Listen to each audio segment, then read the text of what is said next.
To life's adversity, thank you. To the challenges, the ones I hated in the moment, I am beyond grateful. They became invaluable.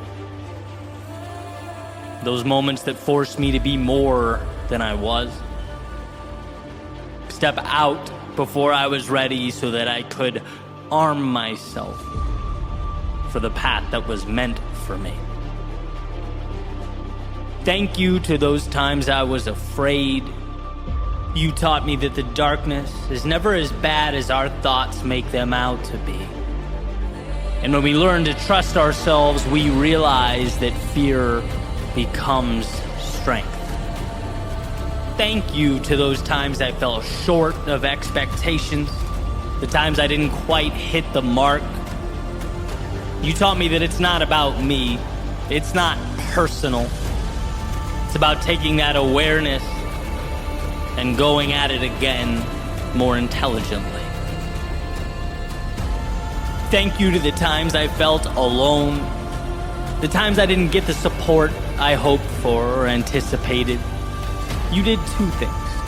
You reinforced the value of an effective, committed team, but you also emphasized that if that candle's going to stay lit, it's going to be because I commit to keeping it lit. And when tempted to point out and blame the external world, I must pause, reassess, and focus on the world within. Thank you to those times of stagnation, the valleys of despair, of uncertainty. You reminded me that momentum has to be manufactured, and the answers we need are never big or complex. They are small and they are simple. We are always one step away from getting back on track. Thank you to the unexpected setbacks, the from out of nowhere obstacles. You taught me that the trials and the tribulations, they are not the exception, they are the rule. That success isn't running from them, but learning to deal with them. There's a saying that life is 10% what happens to us and 90% how we react to it. Thanks for showing me to allocate my energy to the reaction. Thanks for the times I looked around and couldn't find a conceivable way, the times things seemed helpless and hopeless. You taught me that even in our darkest moments, there is an answer, that I am capable, I am strong enough. And who would have thought that all these things, all these situations I would have loved to run away from were a gift more valuable than any other? Who would have thought that predictability and comfort were wolves in sheep's clothing, that danger is never the obstacle? It's in thinking you've been slighted by life when the obstacle arrives. In reality, every setback is a chance to be more, to step into that future self, to live life. It is from our struggle that we acquire our strength. From our pain, we find just how far we can go. So to these challenges that made me who I am, thank you for the insight, the lessons, and the evolution. Thank you for showing me what no success could ever have shown.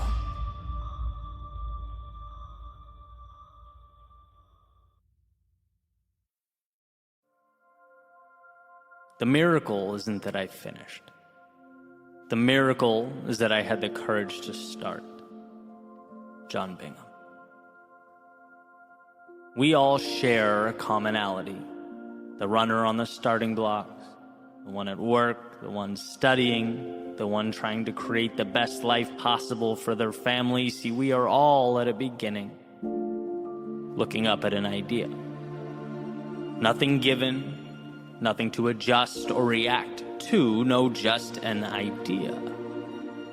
And ideas, when we are at the bottom looking up, they're deceptive in nature. Their size, their weight, their breadth. They like to present themselves as much more than they actually are. And so, to turn ideas into things one needs see themselves.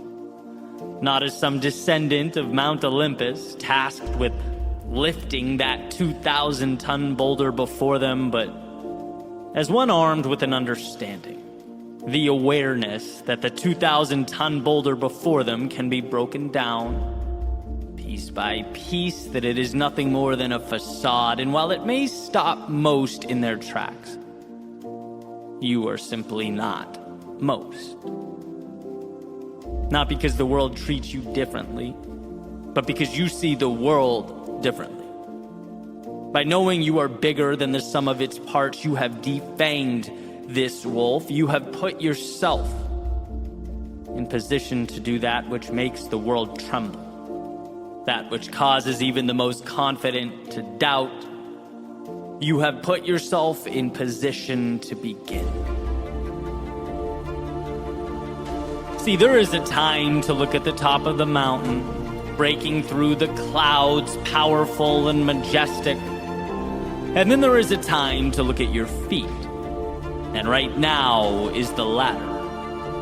You're not concerned with the big things. No, not right now. Your job is to move forward into this haze, to not see but adapt, to not know but trust.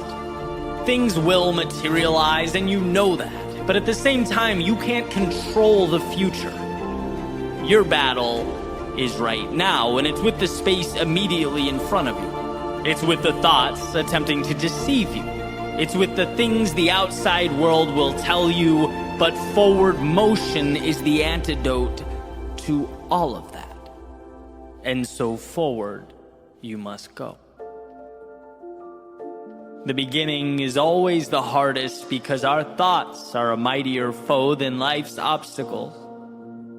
Thoughts take on lives of their own. They become monsters, demons, dead ends, obstacles. On the other hand, just ask that we adjust. There is no obstacle that can't be addressed by stepping into it. And so while the temptation is to sit, thinking, speculating about how challenging the road ahead, this is where you think less and move more. Harness the world as it comes, because the truth is nothing is as big as it appears to be.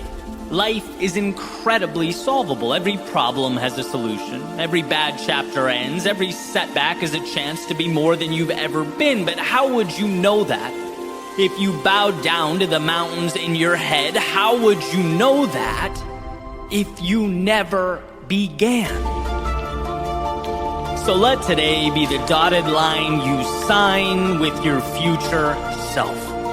A promise to be aware that the mountaintop peers over you, but to not be distracted by its shadow. To take the climb one rock, one step, 1 second at a time. Let it be an acknowledgement that nothing life throws at you can't be broken down and conquered so long as you don't get in your own way. Gone are the days of being held captive behind steel bars of self-doubt and fear. That road ahead is not the problem. It never was. Refusing to give yourself permission to travel down it was the problem. So without constraints, meet life head on. Let the trials and tribulations emerge, because they will, but know that you will rise to meet them. Let the unknown highlight all that you don't know, you can't see. Fine. The one thing you are sure of is that you will, one by one, transform the unseen into strength.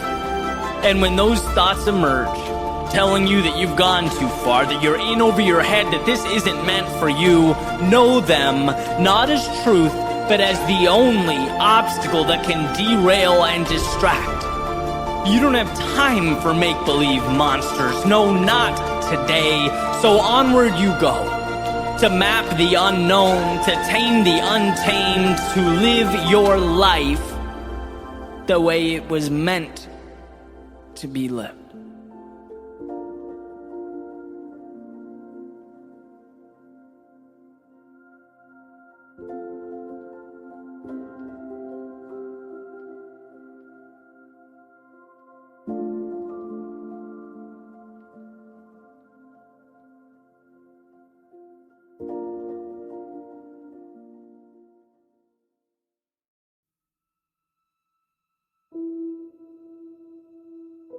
When the run got difficult, I would often count streetlights. Why? Because at some point, I realized that it wasn't so much the immediate moment that was painful, as it was the idea that I had to continue on, a fear of the unknown. Our minds are brilliant because they have the power to gaze into the future, to anticipate, to predict, and sometimes that prediction materializes in the form of stress and pain in the present. A pain that, let's face it, is manufactured. See, the present moment may be uncomfortable, but it's manageable. It's always something we can harness and adapt ourselves to. But make-believe scenarios, the imaginary monsters we let in, well, I don't know how well equipped we are to handle those, so I've found solace in simply keeping them out. See, counting streetlights, it brings me to the now. I can always get to the next streetlight. In fact, it's always visibly in front of me. It's tangible. It's real. There is no space for tricks or scary stories. When I count streetlights, my mind's job is to focus on those tall metal fixtures, and the body's job is to listen and move accordingly. And while sure there is pain, it is manageable. When you look it directly in the eyes, not with regard to what it can be, but as it exists now in this moment, we can always rise to be more than we once thought possible. These streetlights simply remind us of that fact. And so beyond this moment, when the running shoes are off, long after the finish line crossed, it's imperative that the idea remains that yes, life will be painful and life can hurt, but it never gives you in one instant more than you can handle. And sometimes it might seem so. Sometimes it might appear overwhelming, but when we remind ourselves that we're simply borrowing pain from a future that has not yet arrived, when we refocus on what is within our control, we empower ourselves. Our greatness expands and our strength intensifies. Because look, there's a time and a place for everything. And in our moments of duress, when the world is weighing down on us, I've found the answer to be thinking less and trusting more. And the next footstep transforms into not the detail, but the story in its entirety. Sure, sometimes life is about planning and calculating and strategizing, but sometimes life also calls us to put our heads down, shut our minds off, and find a way to move towards something greater. It's step, light post, step, light post, demoting the discomfort from the star of the movie or the main character to a subtle observer. Sitting quietly in the background as you do what you were going to do anyway, with or without it.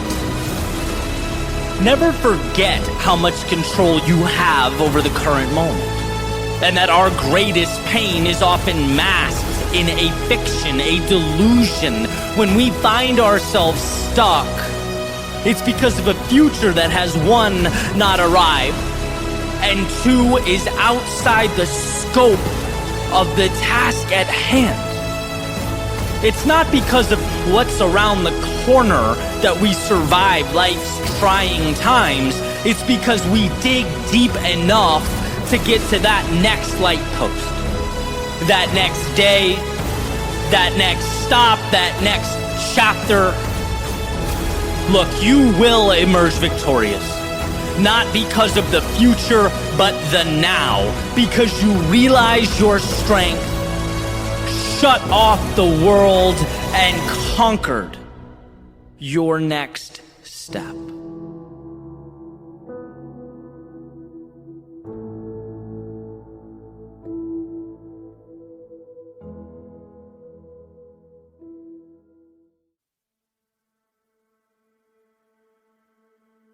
Why chase down the difficult things?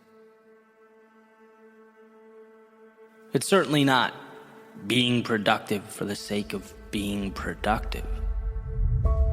It's not for the flex or the trophies.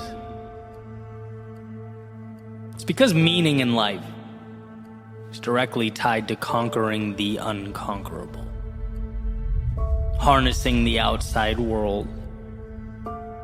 It's about seeing what we can become when we put ourselves in position to grow.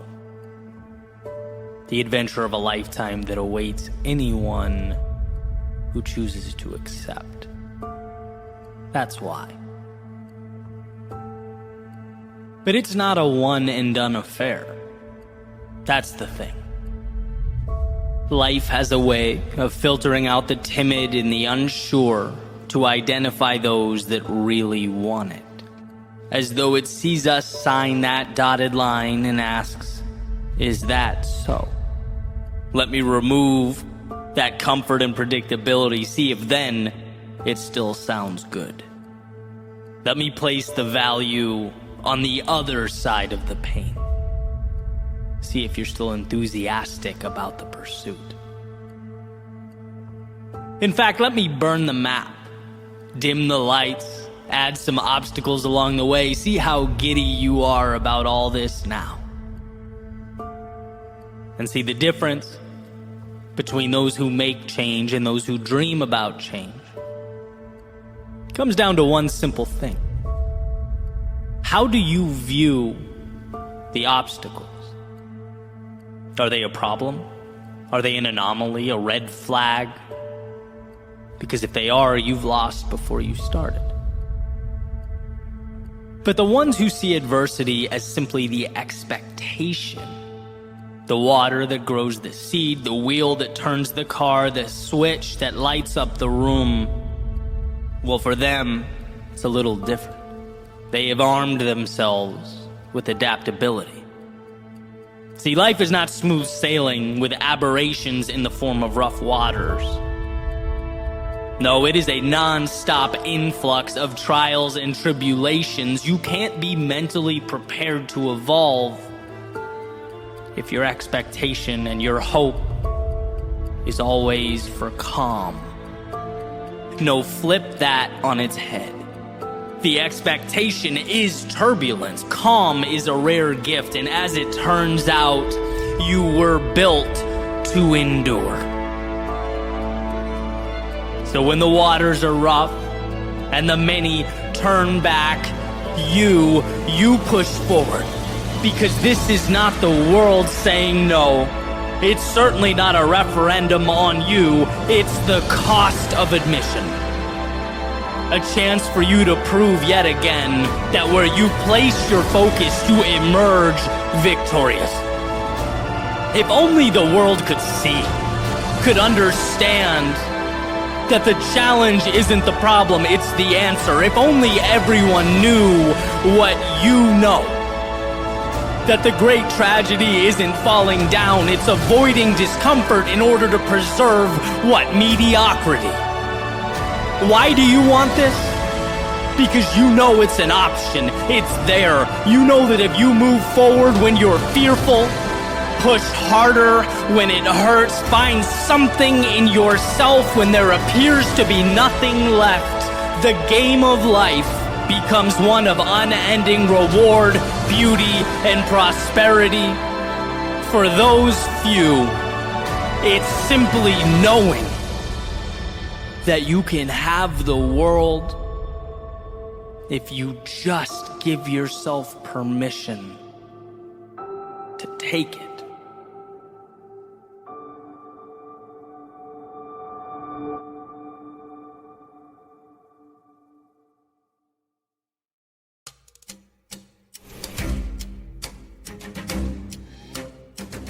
I used to think it was 100%. How do I get back to 100? Let's get this fully charged. No cracks or flaws. And so I'd wait. I'd rest. I would prepare. But guess what? Aiming for 100% is a perpetual almost there. Turns out life doesn't care much about 100%. It wants to know what you can do when you're at 80. Can you find a way to push through when you are at 75%? How about 65? See, life is innately difficult. How do you handle that? How do you compartmentalize it? I was recently back in Boston, running around the Charles River, first time in a while. Felt a little back spasm reoccurring. That right knee, a little sensitive as it often is, and I thought, man, again, if I waited for perfection to run, I would never run again.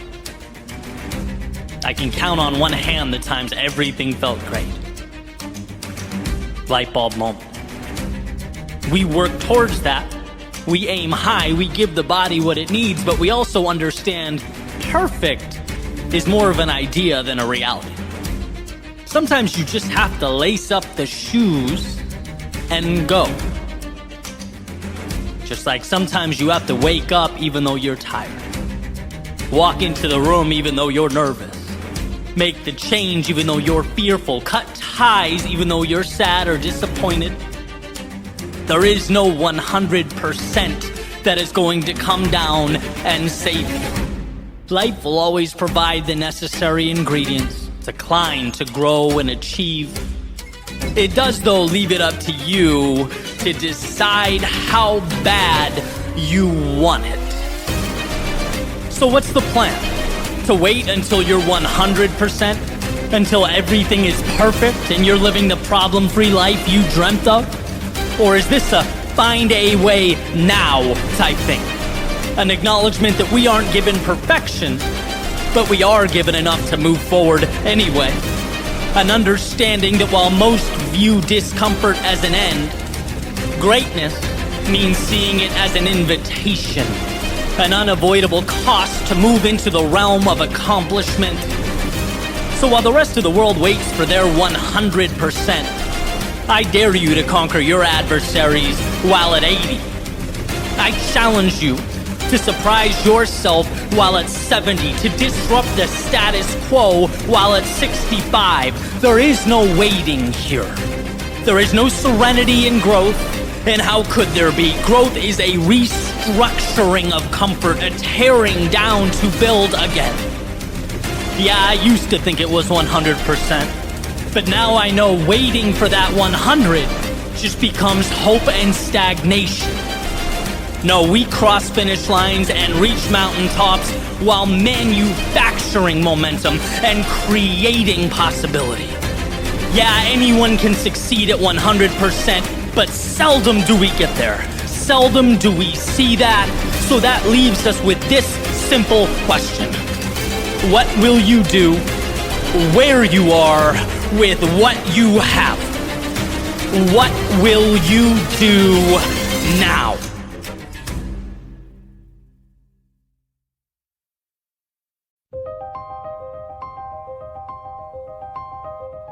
This morning I went down the street to go to this class. It's basically 45 minutes of body circuits in a heated room, which I love. I love mixing that in with the running that I do. And basically the thing kicks off. And somewhere in, maybe the last third of the class, we were doing some weighted squats. And right at that point where, you're in the thick of things, your legs start to burn, heart rate's elevated, and you can start to really feel the temperature of the room. The instructor said something that I thought was absolutely incredible.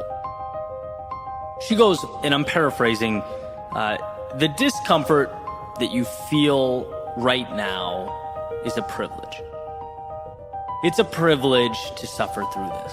It's a privilege to be here working on yourself when most people are at home. It's a privilege to be in a position to move through the resistance you feel right now. And that message moved me. And how can you even think about discomfort after that perspective had been laid out? How can you see a few minutes of fatigue as anything other than the small price of improvement? It's funny how the same things we consider to be torture or punishment, if they're externally required of us, they become empowering when we know that we deliberately chose them. And this feeling, it was definitely self-induced. It was chosen, right? I decided to be there in class that day. It was what I needed to become just a little bit better, to obtain just a little bit more. And what a privilege. I've learned over the years to manage pain. You have to. You have to immerse yourself in an often less than ideal short term so that you can bring about results of greater magnitude. I've always accepted this. I've always known it to be true. I believe, in my own world, I've sacrificed accordingly. But I don't recall the last time I was overtly thankful for the obstacles in my way. I don't remember the last time I saw my struggle not as a necessary burden, but a gift. As something not thrown at me, but presented to me. Think for a second about the finitude of life. The 1 in 400 trillion odds of being born. A number that I came across somewhere that I certainly can't validate, but I don't think you need to get the point, right? The odds of being here are incredibly slim. Yet somehow we won. We all received winning lottery tickets. Here we are, on a strange planet with options to choose from, paths to decide between, and a giant ticking clock. And given these circumstances, aren't we doing a disservice to ourselves to not at least see what we're capable of? What we can do, build, create, and become? I certainly think so. And what is the cost of that evolution? It's discomfort. It's forging our future by walking through fire. It means intentional hardship. And to not see that as the gateway to life's infinite opportunity is missing the mark. Why shouldn't you feel lucky about yourself transforming in real time? Why shouldn't you feel proud of paying a steeper price for a better view? Why shouldn't you be delighted to unpack the mystery and the adventure contained in life? This isn't something you have to do on your way to point B. This is something you get to do on your journey to become whoever you choose to become. So when the pressures of life press down upon us, test us, perhaps solely acknowledging its utility is insufficient. Maybe it's more. Maybe it's something that should be celebrated, adored. Today was a reminder to be thankful for the body that can endure the turbulence, thankful for the mind that can manage and overcome the chaos, thankful for the opportunity to be here to begin with and the freedom to choose the difficult thing. Thank you. Thank you. Thank you for the opportunity to live in such a way that as I place my head on the pillow each and every night, I'm grateful for the privilege.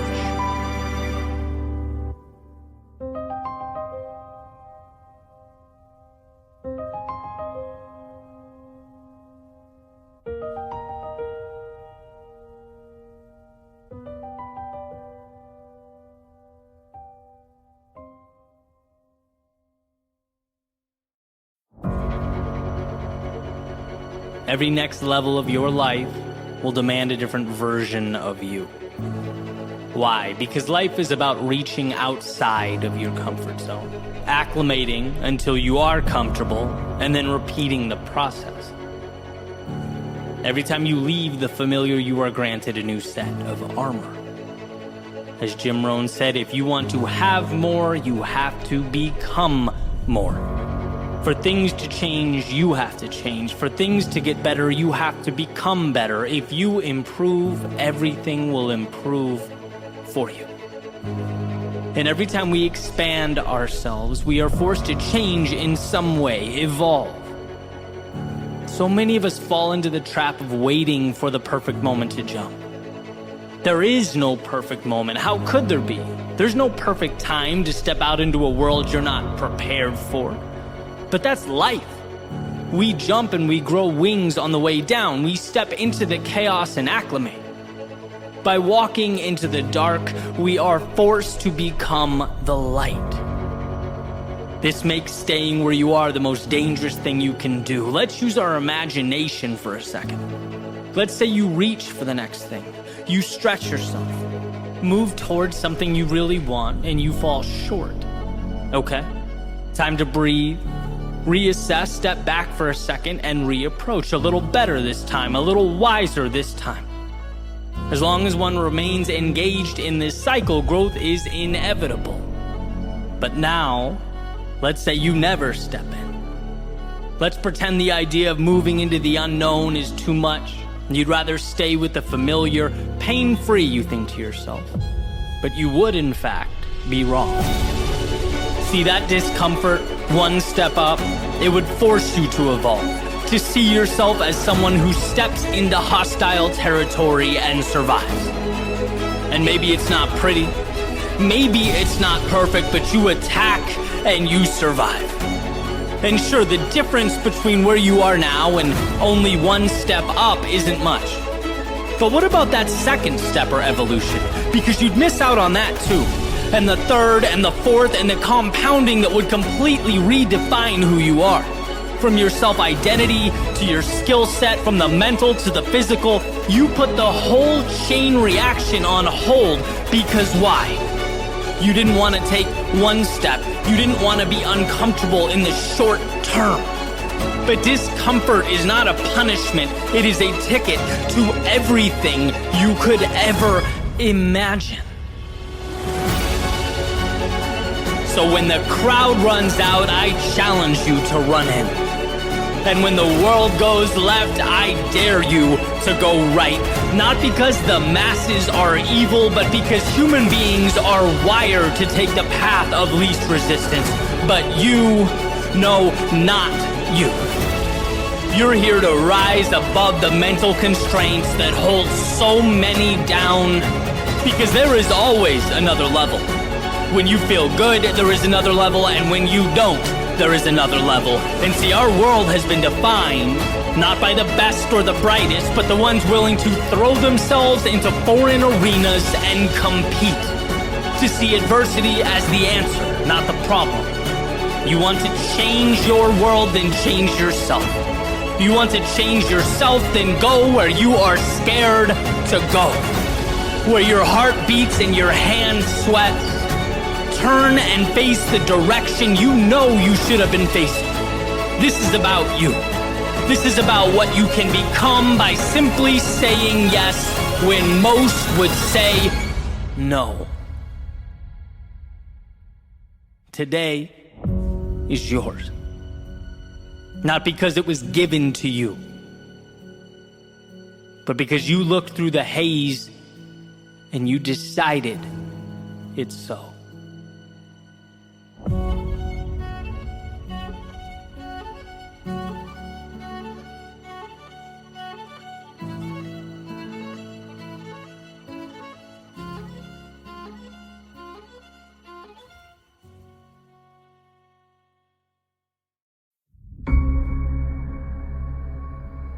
Life's best kept secret?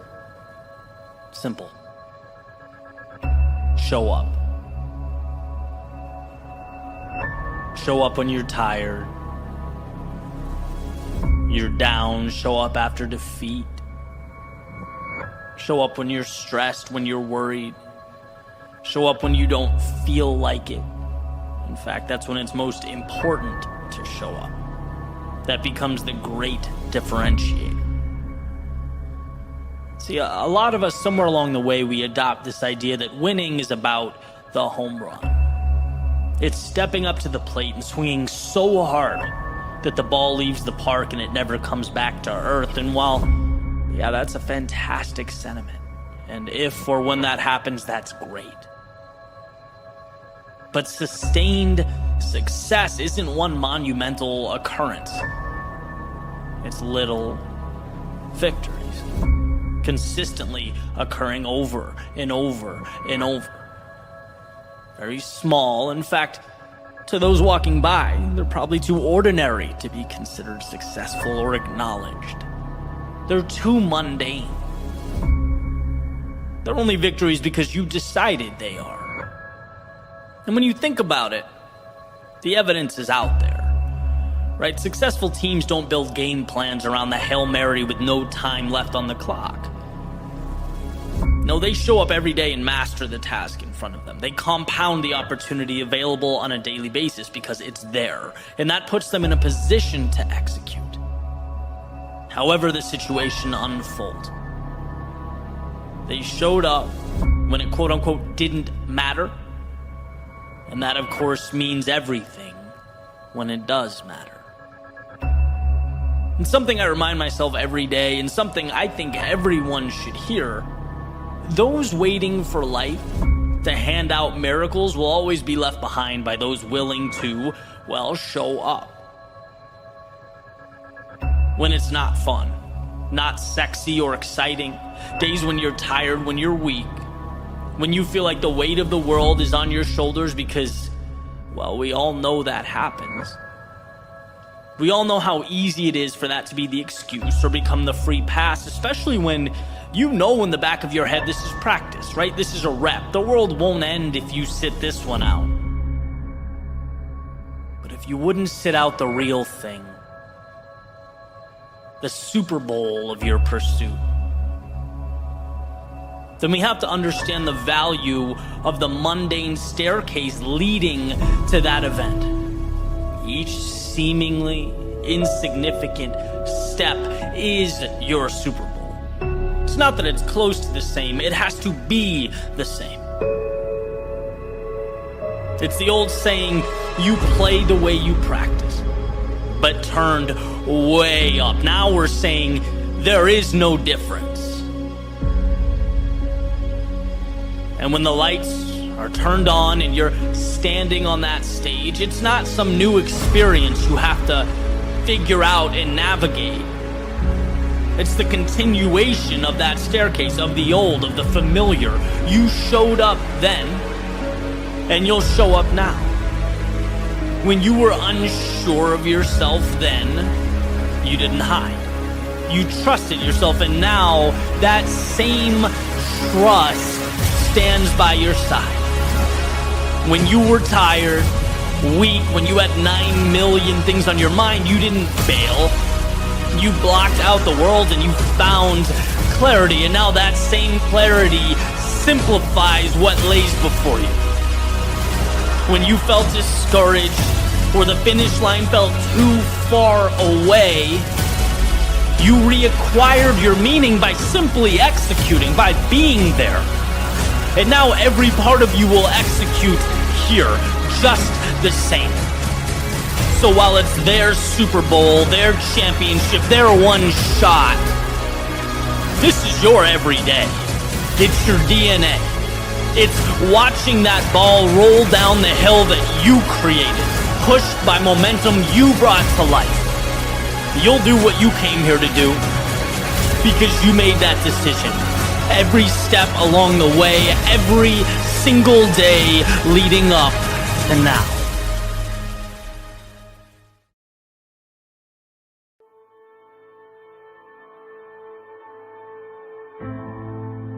We all fall down, but only a few choose to get back up. A few depersonalize failure. A few understand that falling is the cost of greatness.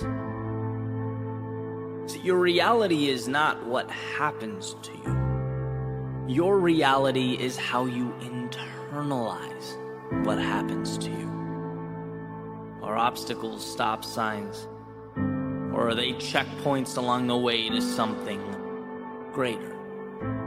Checkpoints that make you stronger, build you up, become your armor. That is ultimately the difference. What we misinterpret in life is the meaning behind that difficulty, that pain, that suffering. No one gets a pain-free life. No one gets a free ride. Suffering is inevitable. As Nietzsche says, to live is to suffer, to survive is to find meaning in the suffering. And what's changed my life, and I don't mean here and there, I mean truly transformed the course and trajectory of what's possible, is simply redefining that which is difficult. I grew up watching the Kobes and the Bradys of the world. I remember thinking, how do these guys get better when things get difficult? I mean, as a kid, I could feel the pressure watching from the couch, but they somehow elevate themselves when the odds are stacked against them. Same exact situation that causes most to doubt, to run, to lose their self-belief. What they see that eludes most is that in every pressing moment, there's opportunity. Every loss has something to gain. In every failure, there is victory. Everyone has the same rule book. It's just that some people only see what is right in front of them. Others learn to read between the lines and create outcomes that have not yet arrived. When things are hard or challenging or uncertain, it's not that you should keep going. It's that you must keep going. Everything good, everything rewarding, worth having is on the other side of that struggle. Everything meaningful is built from the days you felt like there was no possible way to move on, but did anyway. That is the core of greatness. Carrying forward when it would have been easier not to. When you feel the hurt, the emotional turmoil, and I get it, we all do, but beyond that feeling, what are you willing to see? Beyond the ashes, what are you willing to build? What are you willing to do with those pieces? Because it can be nothing or it can be everything. It all depends on how you choose to step back and look at the world. Your perspective becomes the roadmap for your reality. So understand that feeling down or lost is normal, but staying down is a choice. There are no problems. There are stepping stones, the very situations that make you who you are. The little decisions that over time equip you to step up when it matters most. When the pressure's on, the odds are against you, the rest of the world says no. No matter how hard it gets, there is an answer. Rise above the emotion, the chaos, the present moment, and see the big picture. Not only will you survive, you will be better because of this. Because you kept moving forward when it wasn't easy. No matter how hard life got, you never lost sight of the opportunity. And that made all the difference.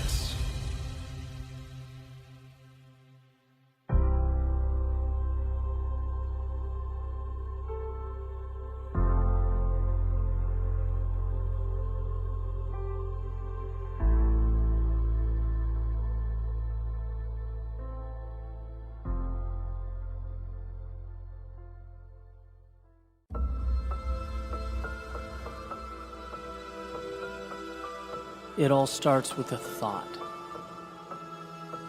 You didn't ask for it. You never wanted it, but it's here. And now the game has changed. Because that thought is not your friend. It's not telling you how strong you are, or reminding you that you always find a way. No, it's informing you that you're finished. Tired. Weak. Chanting that you'll get 'em tomorrow, kid. Softly at first. Then a little louder and a little louder until the message becomes unmistakable. And in this moment, it's not your legs that become vulnerable. It's not your lungs. This situation transcends the physical. You are in the ring with your mind. This is when the gloves come off. It's fight or flight, and in your gut, you know it's nothing more than a front, intimidation. Life's way of separating the average from the exceptional, but this is not about knowing the truth. It's about having the courage to stand up to it. Because that voice is continuously showing you your distress, your pain, your fatigue. It's pointing to an empty well, telling you that you have nothing left, and perhaps in a different universe you'd listen.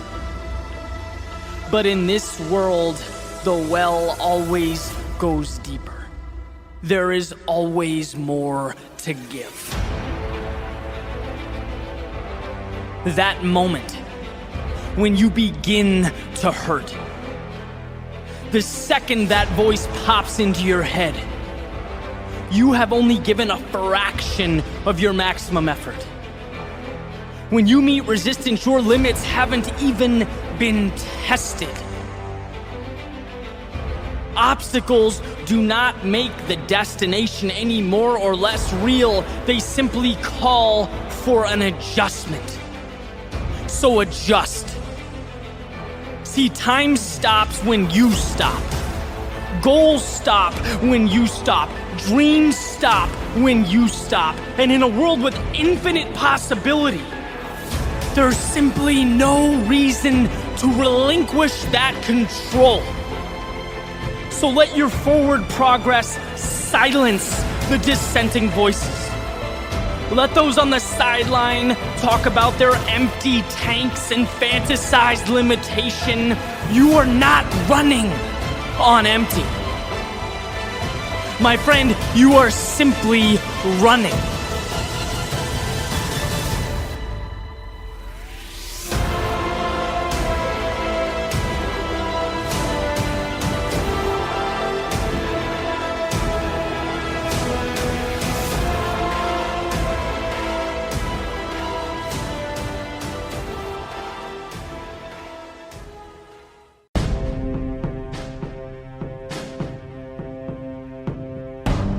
Running into the storm. When the skies are black, the wind pushing me backwards, everyone and everything around me running away in the opposite direction. Yet I continue on, step by step to the heart of the dark, looming, ominous unknown. Is there doubt in some capacity? Yeah, of course there is. When everyone around you is acting in unison, doing the same thing, any rational mind's going to stop and ask why. Do they know something I don't know? Perhaps. Yet, I continue on. Initially, the struggle isn't even physical. Raindrops fall, the temperature cools, the wind intensifies. I have to put a little more emphasis into every step, but there's no pain. At the beginning, the struggle is mental. It's a war of ideas, that unsettling feeling in your stomach. And whatever this is, this darkness overhead, it's certainly out of their comfort zone. Should it be out of mine? Am I brave or crazy, wise or naive, living on the edge or just being stupid? How fine is that line? Why expose yourself when the world takes shelter? What should I be afraid of? The water, the sound of thunder, the 1 in 280 million odds of a lightning strike? Why can't I completely separate my endeavors from theirs? Am I just wired to care this much? Man, just run. Turn up the music, add the miles, count the steps. Remember, I will understand why I'm doing this. This seemingly trivial pursuit. I know the pieces will add up. They always add up. Eddie, just trust yourself. Push through the heaviness in your legs. Isolate the fear, the anxiety, the emotion that causes humans to act on impulse, to act irrationally. Your job isn't to follow precedent here. It's not to conform to normal or do what anyone else does. It's to continue into the storm. And I do. And then, like all things, it ends. I arrive. I hit my turning point, my destination, still alive, predictably unharmed, but uneasy. Like I missed the memo. Like I'm disrespecting this norm at the expense of an unwritten social contract. However, I am in too deep now. I'm obviously not calling a cab. I'm halfway there, so I am running back. And the second I make that 180-degree transition to part 2 of my journey, I get it. I mean, you really can't help but get it. The light bulb has to illuminate. The wind is now at my back. Not only is it pushing me along, it's pushing me along after having to trudge through it for miles. The tables have turned. Now it's this buy one, get one kind of deal, and I don't think I could slow down if I wanted. The previous stress and resistance had me work overtime simply so I could acquire and appreciate this feeling of bliss. It reminded me of the old days. Sitting down on the floor after a 2K test on the erg, dead, winded, exhausted, finding peak happiness in just being removed from the hell that had just transpired. In that window, you see life differently. I could walk up to that same spot and sit down any day of the week and it would mean nothing. But after that 2,000 meters, it was heaven. And here I am recapturing a small piece of that on this very sidewalk. The sidewalk that I walk down all the time, unaware, unmoved, but now I am light. I am flying, suddenly becoming less and less aware of my surroundings. The streets are empty, but they might as well be Times Square in December. I'm in a world of my own. And look, I understand why most people would skip this little excursion altogether. The first 50%, it is sheer intimidation. The castle walls threaten. But don't people wonder what's inside? Don't they know that you can't learn to fight back at life if you don't allow yourself to get hit or take a jab once in a while? Look, the point is not the run or the storm or the street. The point is that you don't know what you don't know. And a life of continuously seeking shelter ensures that ignorance lives on. If you continuously follow the crowd, you don't get to carve out a space for yourself. You don't taste excellence, that moment of temporary euphoria. And sometimes I forget that. Honestly, it's easy to forget that, but that is why I run. There's always the initial question, the physical and mental turmoil, the pulsing temptation to just stop. After all, this is definitionally unnecessary. I could go away, I could live, wake up every day and exist without this. It's not needed, it's not required, but at some point, whether it's the middle, the end, or after I've crossed the finish line, I remember. At some point, it always hits me. I'm awarded that feeling of completion, a high that can't be found unless you've paid for it. See, people run towards security. People run towards safety because it's instinct, because they don't know. These trivial runs, they teach me over and over again that you literally do not know what you're missing until you grab fear by the hand and take it along for the ride. And yes, I feel doubt. Yes, I feel the anxiety of the unknown. But they don't stop me. They don't dictate my result. They are nothing more than those dark skies overhead and the rain in my face. They are along for the ride. I run through them while they watch, silently observing as I transform into something extraordinary. That discomfort, it did not deter me, it made me, and that's why I run.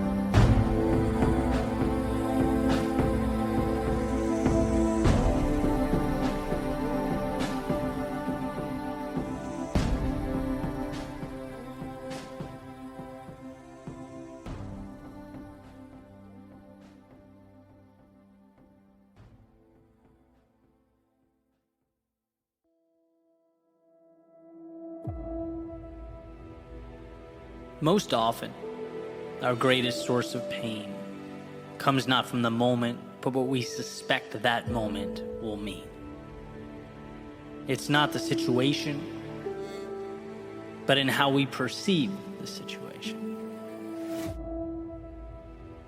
And this is an idea or a concept that I connect pretty directly with fitness or running, simply because that's where, to me, it's most apparent. It screams at me. So being that I run quite a bit, let's dive into that. Most days when I'm out for a jog or I'm running, it's strictly for endurance, cardio base, chance to get out there and breathe or reset, think. But then there are times when I say to myself, this run's going to be a little different. It's going to be dedicated to seeing what I'm made of, right? I'm going all out, going to push. And what I find as I gradually increase my speed over the course of the 8-mile route is that my brain likes to focus on what's ahead. It becomes fixated on how much is to come, consistently warning me about the distance yet to be traveled and asking whether I have enough left in the tank to get there. It's most extreme in the last mile or so, when my body is most exhausted, when I'm pushing as hard as I possibly can. It's a straight shot, right? I'm looking up at the road ahead. My eyes are constantly reminding my brain that I'm not yet done, that there's more, and creating an association between more road and more hurt. In a way, creating a little cycle of panic that sometimes appears and hangs out as I'm simultaneously talking myself out of slowing down. Now is not the time to pump the brakes. I've come too far and the finish line is so close. But it eventually dawned on me that while the adversity contained in this last stretch of the run is difficult, it's the idea that more waits ahead. That's what hurts the most. It's not the body, but the internal voice that's creating the discomfort. In fact, I bet I could run for hours and hours and hours at this speed if it were a life or death situation. If I had to. It's not the task laid out before me. It's my perception. And so this little line has helped me rethink and readjust my approach. Not just in situations like this, or when doing interval training or working out, but when trying to do everything else associated with my life. Grow my business, build a brand, nurture relationships, push boundaries in any other aspect of what I do. 3 words. Stay within yourself. It goes to the idea that your job is so incredibly simple that it's almost insulting. Put one foot in front of the other. Sure, look up so you know where you're going, which you don't need to analyze or interpret or dissect. There's no gap between there and here, then and now. There is only this moment. And so step. Again and again and again. When the brain starts thinking about how much is left to go, I've betrayed the mantra. Nothing external is allowed. Stay within yourself. You have a job to do, and you're capable, beyond capable of doing it. But the external must be kept out. The distraction must be kept at bay. And sometimes, when you get it right, you hit this stride, this pace that is equivalent to flying, a rhythm that's unparalleled. Stay within yourself. Step by step by step, the air making its way into your lungs and then exhaled back out into the world when you simplify life down in such a way. Seemingly large things are exposed for what they really are, a mere commitment to do the little things consistently. It's funny to look back on all the places I've run over the years and identify or match the geography with the lesson. The routes with the epiphanies, the maps forever entwined in my life, what they gave me and what it meant as I took it all forward into the world. And here we are again, new chapter, new lesson. Then after the shoes come off, the rest of the day commences this little stretch. This last mile plays the role of mentor. Eddie, simplification is everything, it says. The hard thing is not that hard because it's not that big. It's not that complex. Your monsters are self-created.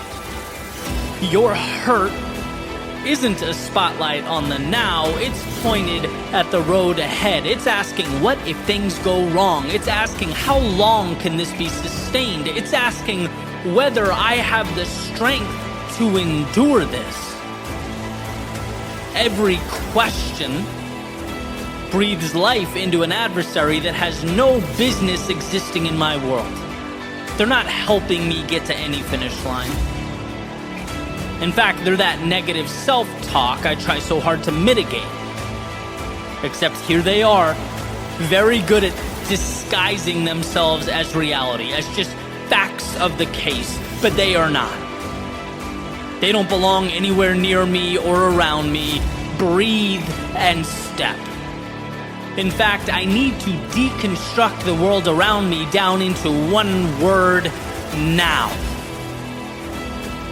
And what you find when you remove the emotion, the excess, is the simplicity of the task at hand. Maybe not easy, but simple, and complexity is the enemy of progress. Right now may not be comfortable, but at least you're operating with clarity, and that is always enough to simply carry on, to move forward, to stay within yourself. And that's what this is all about, asking the question, where are you letting what's down the road get in the way of what you're doing now?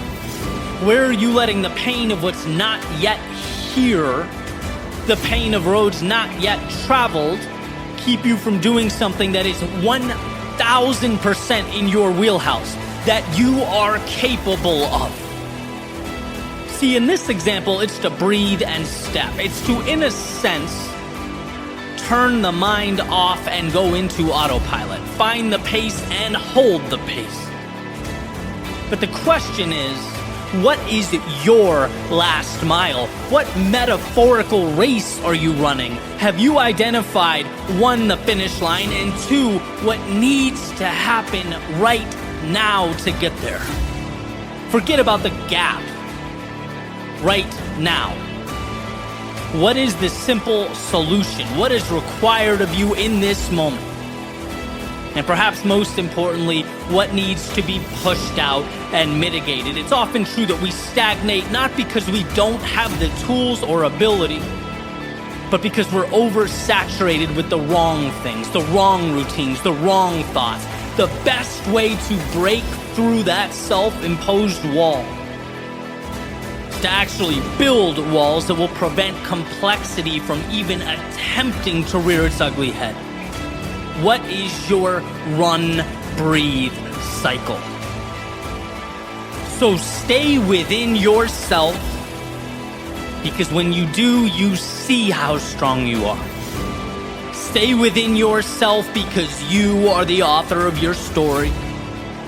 Stay within yourself because all you need is now to push forward. Stay within yourself because that is where the power lives. Stay within yourself because the only way to lose is to let the external in. Stay within yourself because at some point that road will have been traveled down. The finish line will have been crossed. And it will have been precisely your ability to condense it all down into the simple, the ground under your feet that allowed you to get there.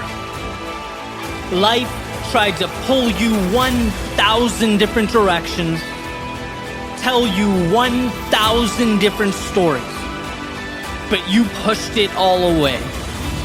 Found that power within the moment and stayed within yourself.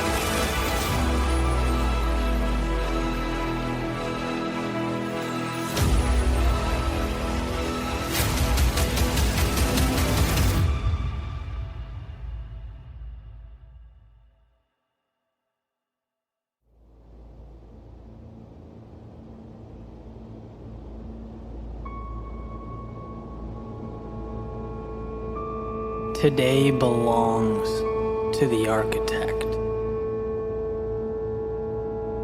He sees towers before they pierce the sky, an opportunity before it transforms into the extraordinary. He knows that what he wants most cannot be given. It must be sculpted. So he builds. He builds because those skylines don't raise themselves from the earth. The extraordinary does not appear on its own. They are dreamed into existence by the architects of reality. The ones who seek not to take from the world, but to contribute to it. Today is the beginning of something new, something better, something worth remembering. And it's existed long before the present moment, waiting for your vision, your courage, your persistence to bring it to life. Too many times we fail to reach into the realm of what we know and get more of ourselves. It's okay to struggle, to be wrong, to have to rebuild 1,000 times, but the great tragedy is closing our eyes and walking by life's opportunity. Everything you need to rebuild the life you dream of is around you, your every move. If only you'd reach for it, see it before your eyes do, become the architect of change. Nothing is impossible when you are the one setting the rules, when your hand draws the guidelines. You are not at the mercy of the world, you are creating it. This is yours. And there will never be a moment like it again, so don't run from it or hope life gives you what you want. Take the pieces in front of you and construct your masterpiece.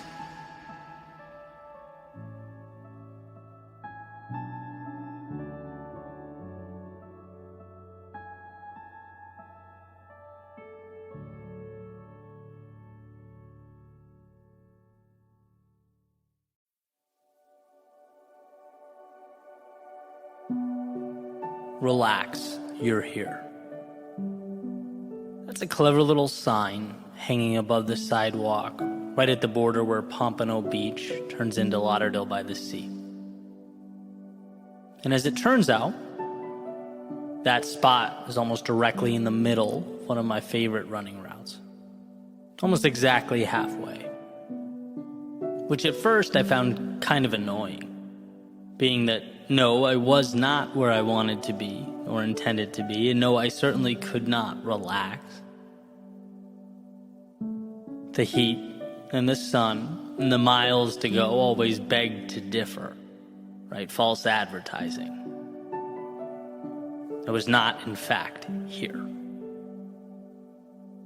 After all, here in this context suggests one has arrived. And how can arrival feel like missing pieces and unknowns? How can it feel like so far to go? In the valley of despair, can one really be here? But the more and more I took that route, the more the little sign became a landmark in and of itself. Something that I looked forward to, its own little destination, a point in which I could both look over my shoulder and realize how far I've come, as well as find reassurance for the journey ahead. It was a manufactured pat on the back, a change in narrative. Because here's the deal, it's easy to feel lost in the middle. It just is. It's easy to feel empty-handed after days or months or years. It's easy to fall into the trap of never enough. But if you step back and adjust your perspective, you see it for exactly what it is. A beautiful process. Here doesn't have to be the predetermined destination. Here can be the culmination of all the steps it took you to arrive at the now. Here can be the lessons learned along the way. It can be the reassurance that while you're not done, you've overcome every obstacle up until this point, and there's no reason to think you won't continue that pattern moving forward. So relax. You're here. Perhaps here being a place of trust. The ability to look in the mirror and sure, see your opportunity areas, but way more importantly, see your brilliance, your tenacity, your courage. After all, when armed with those traits, it doesn't matter where you're dropped off at or placed. There's no finish line that's too far away, no mountaintop that's beyond you. Where you end up in the game of life will be directly correlated to the level of trust you have in yourself to play. So relax. You're here. Maybe here being that point where you can make the leap you've always wanted to make. Where you can feel confident that the unknowns don't stop you, they inspire you. Where you see the past as proof that your limitations exist only where you decide they do. And here is not a wall or a barrier, but a springboard to the next great adventure. Where you find that spark of inspiration to push against life and see what comes back. To test the waters, ride the wave, that self-identified beginning that lights a fire in your soul. So relax. You're here. Maybe here being the point where you realize you've been selling yourself just a little bit short. Where the image of yourself that you've created in your head is lacking. The metaphorical shoes you've been wearing have been outgrown.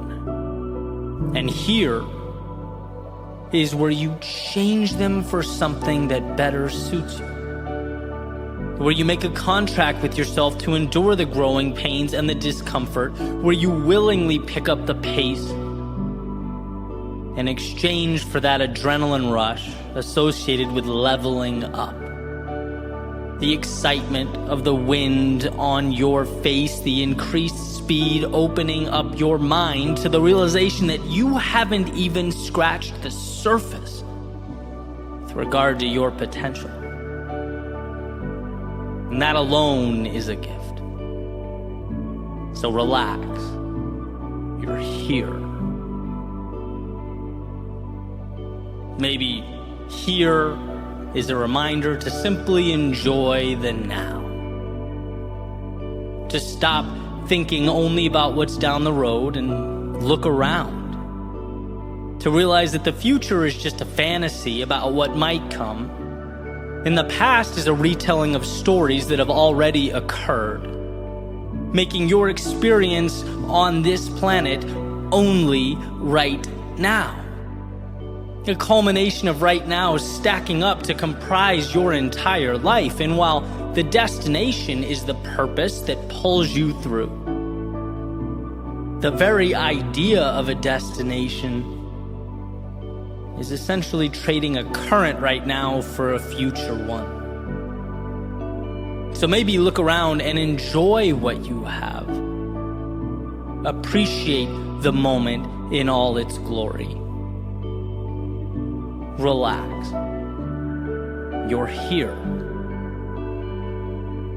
See, whatever here means to you, it's essential that we know, even in the heart of the storm, the chaos of battle mid-journey, that you have everything you need. Not just to survive, but to adjust and re-examine, to identify what means the most to you and follow that like your life depends on it. Relax, you are here. Here being the inflection point that separates the past from the future, that cuts your negative self-talk and those self-imposed limitations down to the nothings that they are. For me, that sign and its message have become a reminder of the duality of life, the tightrope that I have to walk between chasing down the dreams that pull me out of bed every morning and simultaneously cherishing the moments that comprise the journey. Sure, it's the halfway point of my run, and sure, I have ways to go. Sure, celebrating now would be counterproductive, but breathe in. Look what I get to do. Look where I am. Look what I have. They say we live not for the destination, but the journey, and I think that's right. I think in a way, the finish line might just be the excuse we give in order to experience the steps that take us there. It's the chase, the pursuit, and so relax, you are here reminds me that I'm in the thick of the good stuff. Ed Helms, at a commencement speech, quotes his character from The Office, Andy Bernard, as saying, "I wish there was a way to know you were in the good old days before you've actually left them." Well, this might just be that reminder. Grow to something you've yet to become, but with everything you have, appreciate who you are now. Respect that finish line, but cherish the race. When the time comes and we've reached the end of our days reflecting back, I think there are two successes that I'll identify as I'm reminiscing. First, I don't want to look back and feel regret for a lack of courage. I don't want to wish that I'd been bolder in pursuit of my dreams. No, I want to accomplish the unthinkable, capture the unobtainable. But second, I also don't want, when reflecting back, to realize that I never looked around and enjoyed the ride. That I didn't know what I had the entire time. That when things felt like a lot, I forgot that a lot was in and of itself a gift. So when the pressures of life seem to consume us, the expectations overwhelm us, the story disappoints us, let's find the time to pause, take a breath, and relax, because it just might be life's way of telling us that we're here.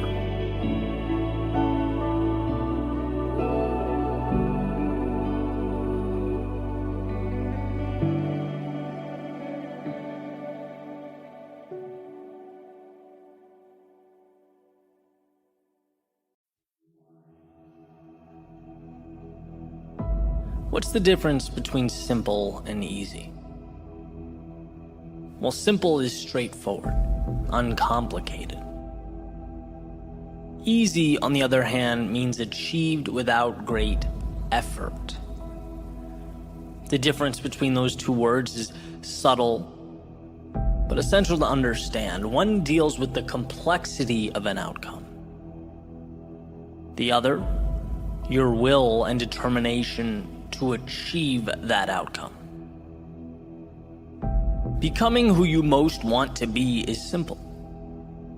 But becoming who you most want to be is not easy. Just like walking is simple, yet hiking up a mountain is not easy. The procedure didn't change, the context did. So let's talk about context. Let's talk about this cyclical nature of growth, because it's not that most people can't. It's that most people won't. It's not that most people don't get how. It's that they don't have a strong enough why. The path is laid out before you. You just have to be willing to walk down it. Will you? Step 1, realize there's more out there. It's not that what you're doing now isn't amazing. It's just that yesterday's act of courage is now today's status quo. What was the spectacular is now the mundane. What was once the ceiling you had to jump to touch is now the floor you walk on. So at the very least, it prompts you to ask, well, what's next? Simple. Not easy. Step 2, the acquisition of courage. Yesterday's courage was a fight. It took a lot out of you, and it's ultimately what got you here. But it dropped you at the curb, it waved goodbye and went on its merry way, and here you are. You can stay here. A lot of people do. You can reminisce of the glory days, the old path, yesterday's triumphs. Or you can do that perpetually uncomfortable exercise of vulnerability. Stepping into tomorrow's unknown, reminding yourself that life's greatest rewards have a hefty price tag, and that price is discomfort. But I've already played this game, one might think. No, what you did was learn the rules. Now it's time to apply them to a new setting, and around goes the merry-go-round. It might seem like a replication from the horizontal, but here's the secret. You can't see the vertical. You have yet to look down and see your ascent, see what you're becoming. Just by staying on, holding tight, just by believing in yourself enough to begin again, you are fanning those tiny flames of courage in your soul that wait to be spread like a wildfire. Simple, but not easy. Step 3, mistakes. Now, of course, it's not the mistakes themselves you fear. It's what you think those mistakes will mean. Ridicule, embarrassment, lack of direction or identity, losing what you have. But here's the catch. When you realize the upside is greater than the downside, you liberate yourself. When you realize there's more to gain than to lose, your potential for greatness is born. How does one act on this? Mistakes. By making mistakes. By injecting yourself into the turbulence of progress. Our biology has not yet learned that the uncomfortable thing is the right thing, and that's why you get resistance. That's why it hurts. And it's why few people will accomplish what you will. When it comes to your climb, every day is opposite day. When they run out, you're running in. When they play safe, you play for the victory. To become who you might be, you must learn how to get there. Mistakes are your curriculum. Simple, but not easy. Step 4, trust yourself. Okay, sure, no problem, easy. Well, yeah, it's easy when you're getting what you want. But evolution takes time, and there's nothing quite like giving and giving and giving and not getting. There's nothing quite like stepping up to the plate again and again and again and bringing no runners home. So how does one find the strength to continue walking up to the batter's box? Well, growth is exponential, and those swings and misses matter. The infield singles matter. Everything matters. Because it's all chiseling your future self out of stone. Nothing is dependent on the next at-bat as much as all at-bats in the aggregate. That's why success is so often considered to be sheer will, dependent not on the home run, but on the discipline, the self-belief to keep walking up to the plate. Repetition and adjustment. Repetition and adjustment. Repeat and refine, repeat, refine. Those are the materials from which all things are made. Simple, but not easy. And then we have the finale, the ending, step 5. Celebrate and adjust. At some point, you'll be able to look over your shoulder and notice something that perhaps you hadn't before. Space. Space between where you are and where you started. It's not sudden, but gradual. And undoubtedly, with enough persistence, it will emerge. These moments, they are precious. They are times to acknowledge what you've accomplished, the sacrifices you have made. They are life's way of reminding you what you are building and who you are becoming. It's a time of celebration. Every little win means something. Every small victory matters, so relish in it. And then transform it. Normalize it. Recognize that that mountaintop is your foundation now. Your starting point has changed, and so have you, which means so have your expectations. With an increase in ability comes an upgrade to what's possible, what's expected, and look at that. We have arrived at a new step 1. Realize there is more. This is the process for capturing that which life has to offer. If you can fall in love with that, appreciate it, respect it, while simultaneously understanding it's not scary, it's dependent entirely on your ability to push forward. If you can understand that, there is nothing you can't do. Nowhere you can't go. Simple, yes. Easy, no. But you're not in this for easy. You're in it for the journey, the growth, the adventure. You're in it because it's not easy. You'll see in time, as will the world, that this decision to endure was simply the best one you ever made.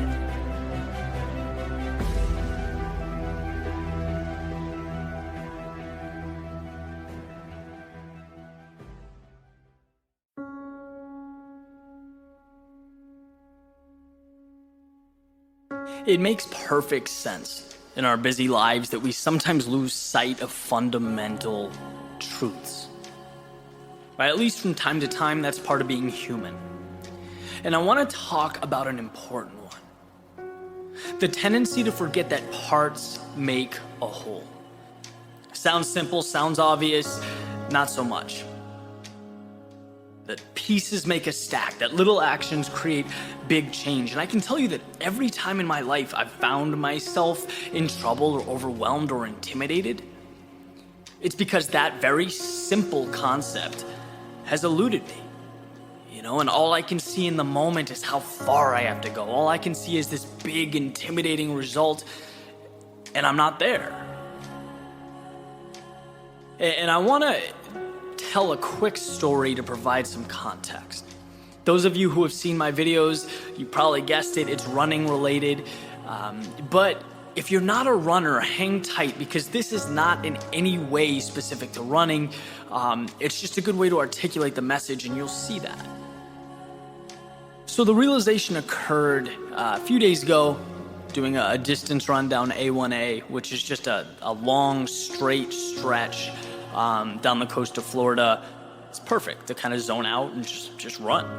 And that's exactly what I must have been doing, zoning out, because as I'm, pretty far along, realized that they were kind of closing off the street. There were people lining the sidewalks. There was some kind of organized event. Realized that I couldn't go back the same way that I came up. So had to run up the beach. And it was one of those things where we've all been there, right? The idea was great. Our body didn't necessarily like it. It just was one of those days. It did not feel good. And I was really trudging my way forward.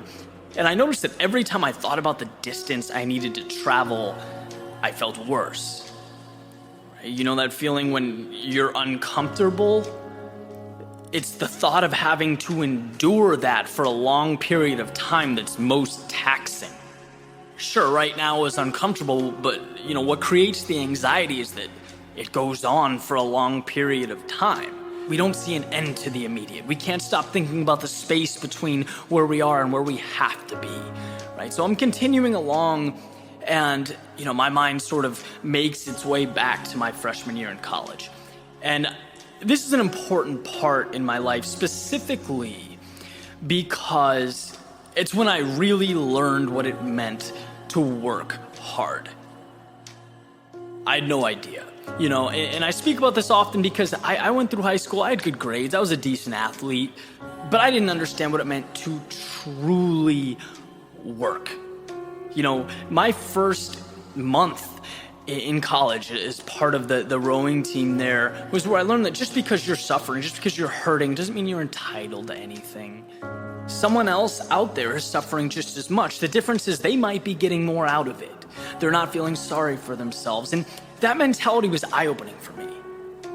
It's not, look at me, I'm a hero for putting myself through this. It's uncomfortable. She's also uncomfortable. Which one of you guys is going to turn that into results? That's what defines winners.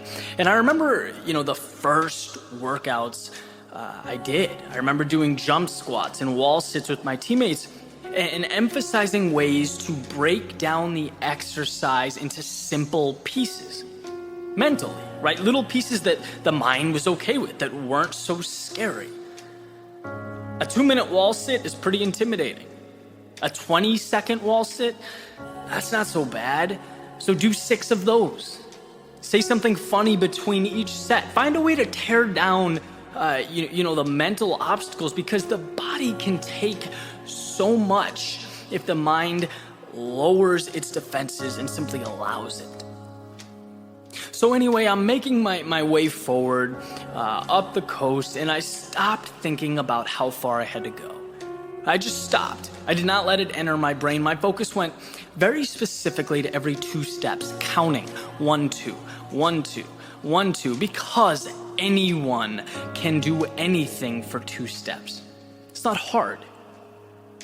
Again, it just so happens that they stack up and create miles, but miles is not my concern, right? I'm not physically able to leap a mile. No one can do that. What I'm capable of doing is taking steps. That's all I can do. And it's manageable, and I can say without a doubt that changed my experience. It took the pressure off. And if you don't feel like you're in control, you will have a very tough time generating results. Because again, no one can leap a mile. And so a big part of success is rearranging the deck so that you have that control. You're behind the wheel. Sometimes it's just reminding yourself that the little things create the big things. The pieces stack up, and every single thing in life can be broken down into those little pieces. And guess what? They're not scary. When you take the cover off, they're not overwhelming. Most importantly, they're completely within your control. Right? On a similar note, a friend of mine recently asked the other day about YouTube. He's got a follower base of entrepreneurs. Right? A lot of them are looking to take their business onto the platform. Was asking me some questions. And he asked, what was the moment that sparked your channel's growth? And it's a funny question because the 100,000 subscriber mark was something that, right from the get-go, the onset, that I was looking forward to. I was aiming for. But there was never that mile leap, right? There was no single video that changed the trajectory of my viewership or channel or business. That's not how it happens. It's a step-by-step process. You can't jump to 100,000 or 500,000 or 1 million subscribers. And starting out, all I would think about is how far I had to go. I'd get all worked up and stressed out and, disappointed. But you learn lessons as you go through things. And I realized that you don't get X many subscribers in a day.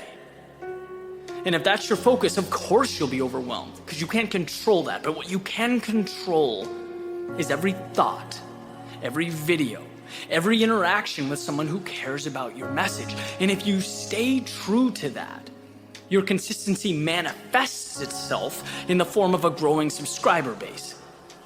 And the point is, it doesn't matter what you're doing, right? Talk about running, talk about YouTube, it could be sports, it could be relationships, it could be anything. Yes, you want to understand where you're going, you want to know your target, you want to lock in a direction, then let go. Goals derail us because we forget what they're made of.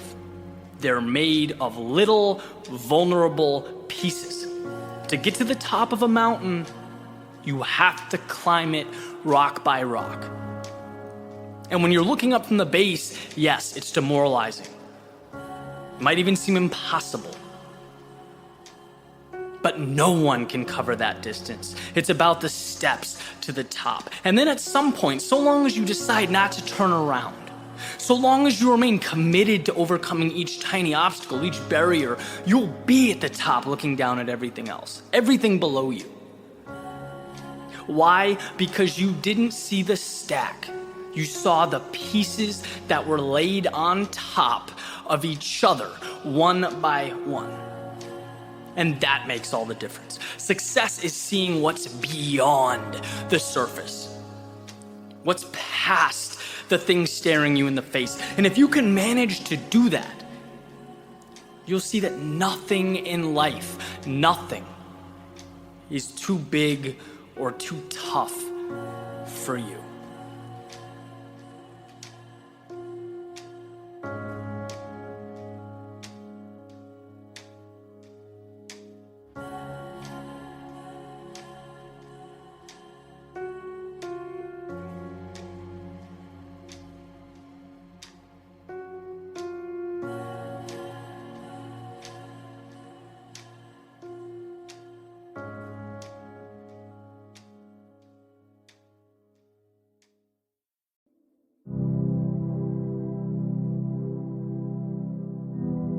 I was running over the weekend, middle of the day, right under that smoldering South Florida sun. I was doing about a 3.7 mile stretch, which is one of 6 or 7 legs I was doing for the ultra marathon that day, against the clock, fighting the heat, starting to really suffer, which is the perfect environment for the thoughts that we don't want to let in. It's where we engineer compromise, create excuses. And I've been running all morning. So as I got more and more tired, my mind inevitably started looking for a way out, rationalizing, slowing down. And I think everyone's been there, right, in one way or another. And after wrestling with this for about a mile, I came to a realization. I'm doing too much. Not physically, but mentally. Building cognitive enemies, creating complexity. See, when you're uncomfortable, when you're in pain, things become incredibly convoluted. They seem chaotic. Lack of Clarity, at least for me, it creates anxiety. But that light bulb moment was, during that leg, running to Key West at 12 p.m. with miles to go and questions unanswered, that there's nothing complex about the situation, no mystery to resolve or riddle to figure out. In fact, on paper, this is one of the easiest things I have ever done. Why? Well, because all I have to do is not stop. That's it. Do nothing. Keep this pace, one foot in front of the other. That's my only task. No rabbits out of hats. I don't need to create the unthinkable. No, there in that moment, all I had to do was not stop. And that meant really that the heat didn't matter, that the distance didn't matter, that the world didn't matter. Those are details far too complex for me right now. In that moment, they're way above my pay grade. I'd boiled the objective down into the simplest of tasks, embarking upon the easiest thing I'd ever done, simply moving forward. And I started thinking about the things I'd accomplished in my life that I'm proud of, being knocked down, getting back up, fighting for what I believed in, creating, searching for answers. And now, here, I'm really going to entertain the thought that I can't simply move forward.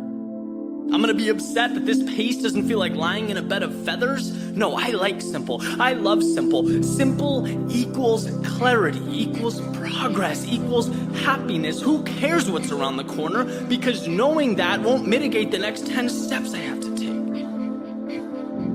And eventually, that's exactly what I did. I started counting my steps in groups of 10 because that was really all that mattered. And like all things, before you know it, you look up and the storm has passed. And I got to the end where my teammates waited with water and cold towels, and I got there without abandoning my one mission. Not by an act of heroism, but by thousands of little acts that will remain unseen forever, that will disappear into the universe. I simply carried on a mission that I hold dear. My favorite quote, an old coach of mine used to always remind us, sometimes success is simply hanging on when others are letting go. That's it. That's all. That's everything. Because we're so inclined to overlook that simple truth because we think big results require monumental action. And when you're exhausted, when the miles ahead feel like a huge task, we dig deep for huge solutions.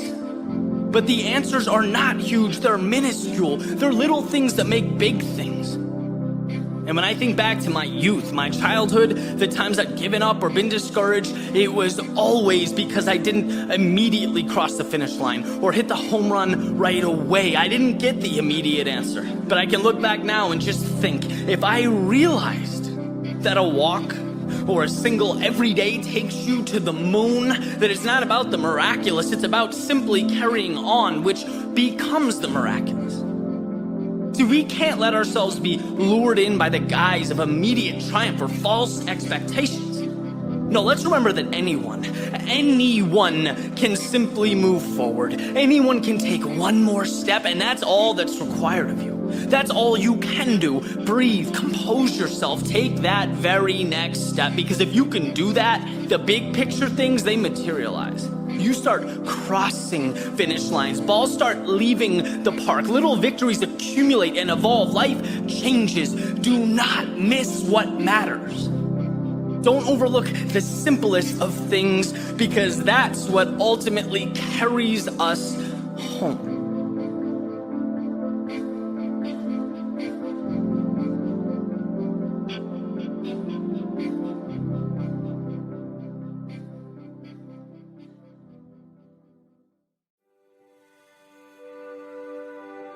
Every run tells a tale. All those streets, sidewalks, and paths paint a picture. Each footstep enshrines forever a moment in time that comes together to comprise the now. From my time in Cape Cod, Massachusetts, it was asking, why not? Why not find out if I could be a little faster than yesterday? My first dance with the clock. Waking up early, running up Snake Pond Road, sun shining in my face, inhaling that crisp morning air. It was running along the canal, where the distance was precisely mapped out in paint on the ground below, tattooing a path that seemed to go for as long as I wanted to push forward. It taught me that we could do amazing things when we decided to. That we have more in us than we could ever imagine. In a sense, Cape Cod was my eyes opening up to the idea that what life gives us is directly correlated to what we ask of ourselves. So ask for a lot. In Boston, it was exploration. It was pushing myself harder and further, but also stretching my worldview wider, a time for transformation. It was beginning to see the mundane, the commonplace for the wolves in sheep's clothing that they are. I began exploring city streets like I simultaneously began exploring life's possibility. I saw how taking new routes often came with two distinct components. One, an unsettling, nervous feeling in my stomach, and two, an eventual gratitude for finding the courage to go there. The world will never tell you to go where you have not yet gone. It will never assign you a map and hand you keys, a plane, or a bus ticket. That desire must be cultivated internally. Boston was me realizing the unknown wasn't a border keeping me in. It was a hand extended. In Roanoke, Virginia, it was, in a sense, a rebirth. Moving away, post-college. Everything was new, was foreign, but everything was exciting. I had to learn who I was in new surroundings with new people. My Nike running shoes took me through woods, down side streets, into the heart of downtown. I ran and I ran and I ran. Because with all that change, it was one of the few constants in my life. It brought me to the realization that with so many moving pieces, so many things,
shuffling in and out, there are parts of me that are non-negotiable. That in life it's okay and even necessary to change, but one should never lose themselves in that process. They call Roanoke the Star City of the South, for the giant glowing star that lights up on the mountain overlooking the city. Perhaps a reminder to never lose that North Star in our own lives. In South Florida, it was about connecting the dots. I'd been relentlessly doing, now it was seeing. Seeing myself as that person, as someone ready for more, worthy of a spot at the table, capable of creating monumental change. Those soft sand runs reinforce the notion that I get stronger when the world moves under my feet. Those hundreds of thousands of footsteps under the hot sun reiterated that I'm willing to do what is often deemed unnecessary or even over the top. And lastly, living in the luxury of no winter reminded me to appreciate the sun, the perks, the advantages, and the victories we collect along the way. But to never take them for granted, to be ready. Because life's winters don't always wait until after fall to show up at your doorstep. See, every step we take is a lesson. Every street, sidewalk, and path is part of a story. And sometimes we don't understand until we look back at the chapters. We don't get it until we have the luxury of hindsight. I didn't know that I'd look back on Snake Pond Road as sacred ground, as a launch pad to everything that would come next. No, in the moment, it was nothing more than a temporary escape from a world that felt bigger than me. I didn't know I'd see the city of Boston as the place that taught me to question the normalcy of everyday life. To show me that one could be moving awfully fast and still going nowhere at all. No, in the moment, it was merely a decision to dip my toe in the water, to entertain the curiosity and sense of adventure that always seemed a few feet ahead.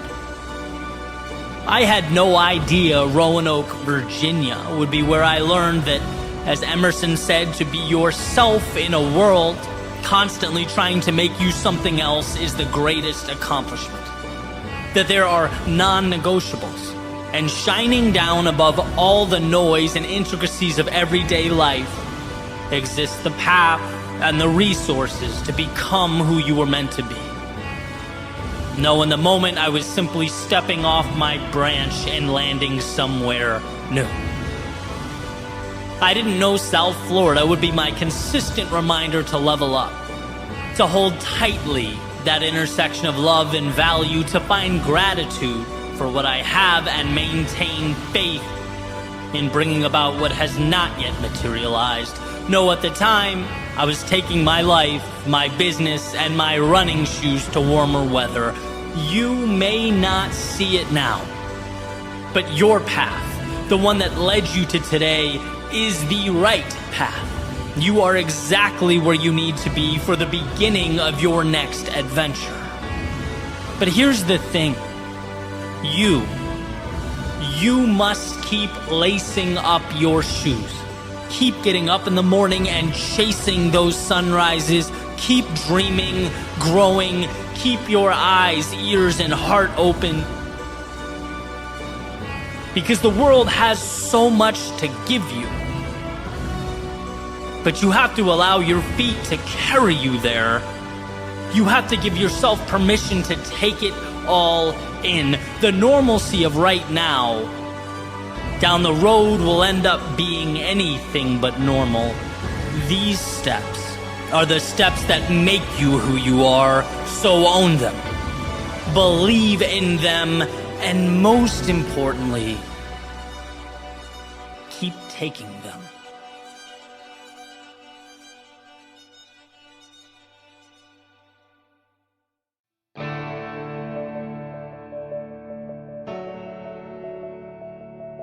The will to do anything comes from within yourself. You define your goals, you map out the journey. In my mind, comparing yourself to your competitors or anyone else should never contribute to how you define yourself.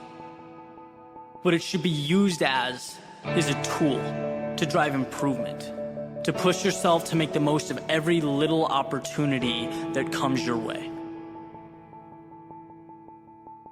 I heard a quote from Mark Cuban, and he said to work like someone is working 24 hours a day to take it all away from you. And I was giving this some thought. Obviously, it's a powerful message. And I started to apply it to my own situation. And the first thing that came to mind was running. It's something I do every day. Right? A lot of the most important decisions I've made and ideas I've come up with have occurred while running. So I started to think about when I'm at my best, right? When I'm working out and truly pushing myself. Obviously, I set goals, right? I look to stretch my limits, my boundaries, and I can do that on my own. I really don't need anyone or anything. But when I truly excel is when I feel those footsteps behind me. When I know that if I don't speed up, someone will run by and leave me behind as they go on for a faster time. And this thought drives me insane. Look, I know it's just a run around the Charles River, right? I'm downtown Boston, I'm not at the Olympics. I get why it would seem a little crazy. But to me, it's the same thing as a race, starting a business, excelling at work. It's instilling the mentality that I will do whatever it takes to stay ahead, regardless of how it's perceived. Just like I do everything in my power to be that same way in all aspects of life. There are always footsteps behind me. That's how I push to stay at the top of my game. If you're not obsessed with getting better, at doing more than everyone else, you will be left behind.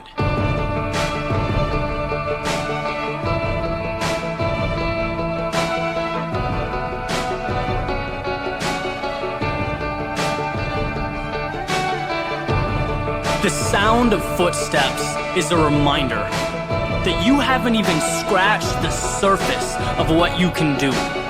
That you can completely transform how you think of winning. And that's how you will get what you want.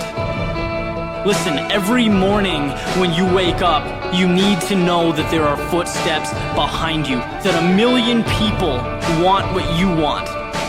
They're waking up every day intent on doing what you do and are willing to put in the work. The best do that and then some. Right? They step up. They're willing to go further, be crazy. Put everything out there for their goals. It doesn't matter how ridiculous it looks. Success is doing what it takes. And I know that's vague. I know there isn't, an answer written out in 10 steps. But you will find your way. You will stumble, you will fall. But if you truly have that tenacity to outrun, to outwork everyone else, the only thing left to do is win. Surprise yourself. Surprise everyone around you. They will be there, I promise, only a step behind.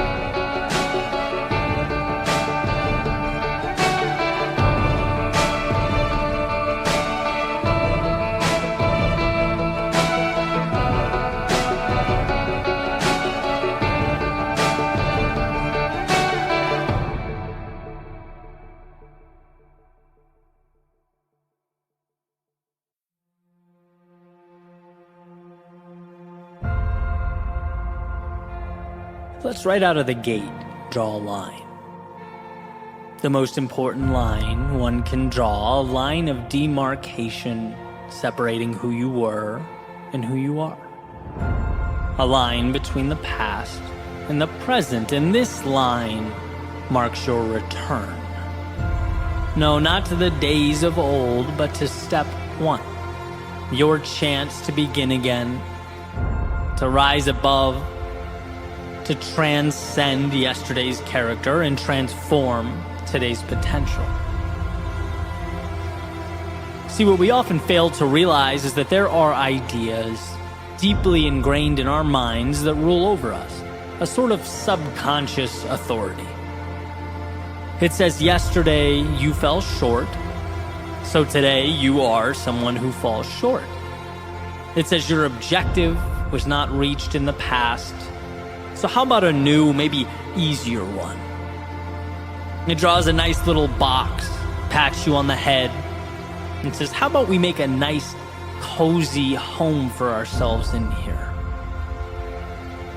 And what this subconscious authority fears most is that you wake up, that you become aware, that you return.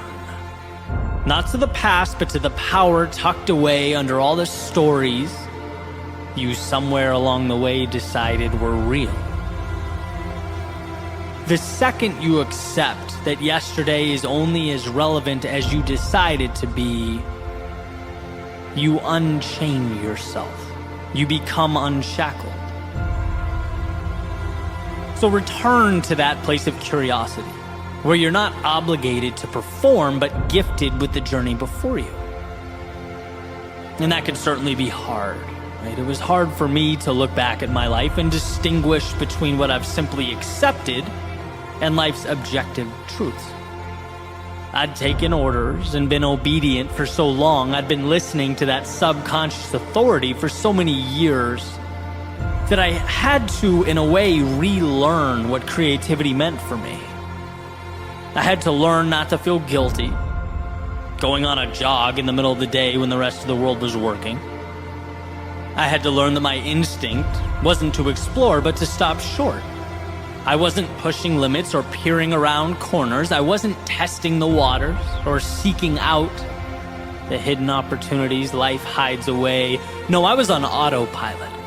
And life, it had called for my return. It's funny how when you reject your potential long enough, the universe seems to tap you on the shoulder. It makes it more and more apparent every day that something greater is within an arm's reach, backs you into a corner until you have to address the dissonance between who you are and who you've allowed yourself to be. Those orders you've been taking don't align with your best self. And so one must not only create, but in a sense return to their greatness, to accept what they've been running from. You are what you choose to be, and let's face it, it's very easy to choose to be less than we can be. There's a saying that your reality is not destined to be, it is rather what you've chosen to accept. You only get in your life what you allow. And the entirety of this message is about one thing. That light bulb moment, the epiphany, the instant of empowerment that this world can only give you what you ask for. And to not ask, to sit back and observe, makes you a spectator, sitting up in the nosebleeds, watching the activity evolve on the court below. It relinquishes control to powers beyond you, and that's existing. It's not living. So ask. Ask life for the things that lift you up and elevate your existence. The reason a book metaphor works so perfectly in my mind is because when one opens to a blank sheet, they can write about anything. There's no limitation to what can be placed on that paper. And sure, our proclivity may be to continue on the legacy of last novel's cast and characters, but it's by no means required. In fact, with that pen in your hand, you can craft a new world entirely. New places, new things, new relationships and ideas, new obstacles to face and defeat. A blank page can be and mean anything, and so every sunrise, every door you walk through presents in the same sense a blank page.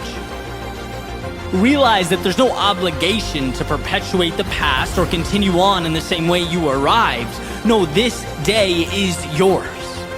Take hold of that self you've hid away. Find the courage to unshackle yourself from how you were once seen by your friends or your teammates or your coworkers. Level up and understand that you don't owe the world any type of explanation. Remember, you're not here to conform, to obey, to live a life of obedience. No, you're here to poke, to prod, to explore, to follow the nagging curiosity, to embark upon the adventure that is life. When you understand that you are not your past, when you see that the person you were has no control over the person you are in this moment, you are free. So with eyes wide, a beating heart, a head held high, step into that world. Because if you live with conviction, with absolute certainty, that life may not always be easy or intuitive, but it's there for you. When you see not yesterday's constraints, but tomorrow's hope, all roads lead to an evolved existence. It's not about perfect, and it never was. It's about understanding that the past has given you everything you need to break away from its grasp. It has provided the lessons, it has knocked you back, pushed you down, and tested your resolve, all for this moment.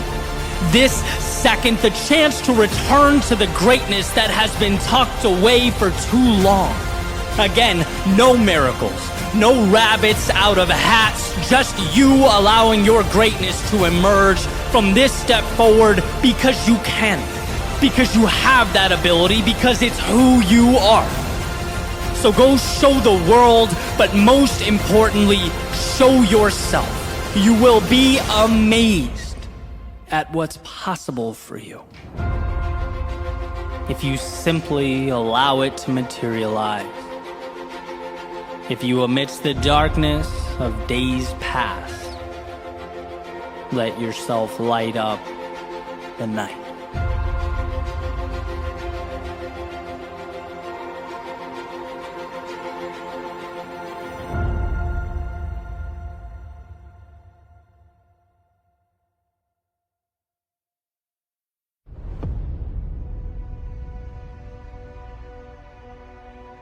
Every step you take is an investment.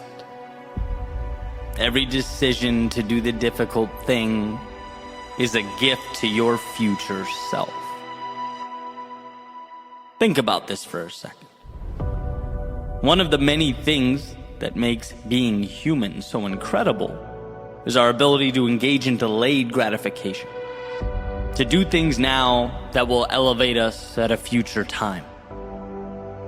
And at a fundamental level, we understand that. We've heard the famous marshmallow study where kids were left alone in a room with the marshmallow placed in front of them, and the ones who showed restraint and could resist eating it ended up, in many regards, being more successful as adults. We've all heard the mantras, working hard pays off. That's valuable. But I'd like to take it a step further. Because when you say yes in the face of adversity, when you move forward when tired, seek out a way amidst the chaos of life, you are contributing to a foundation so powerful that it will elevate you in ways outside your current level of awareness. By simply saying yes when I was unsure and often fearful, by continuing to write and speak, I was unknowingly building these opportunities that would manifest years later, right? Many of which were not planned. They were not methodical. My dedication and my North Star never changed. I held on tightly to those, but the surrounding components were always moving and transforming. People are in my life today because of steps I took 5 years ago. I know things about myself and my hopes and my dreams because of risks I took when I was, let's face it, too ignorant to understand the repercussions. But I knew it felt right. See, here's what I did understand. If I, as Emerson put it, hitched my wagon to a star and moved towards it, when I felt great and when I didn't, when I was confident and when I wasn't, when I was winning and when I was not, I knew the other stuff would take care of itself. I trusted the process. And here's why that matters. Here's why I'm taking you all on a little trip down memory lane. Because writing, speaking, inspiring, storytelling, they are my world within. What is yours? What is it that moves you, that lights up your soul? I want you to know that. I want you to know that because its pursuit requires not only a delayed gratification, but an acceptance that your dedication will evolve in ways so incredible that you can't even imagine. That all those little decisions become emergent and together represent something more powerful than the sum of its parts.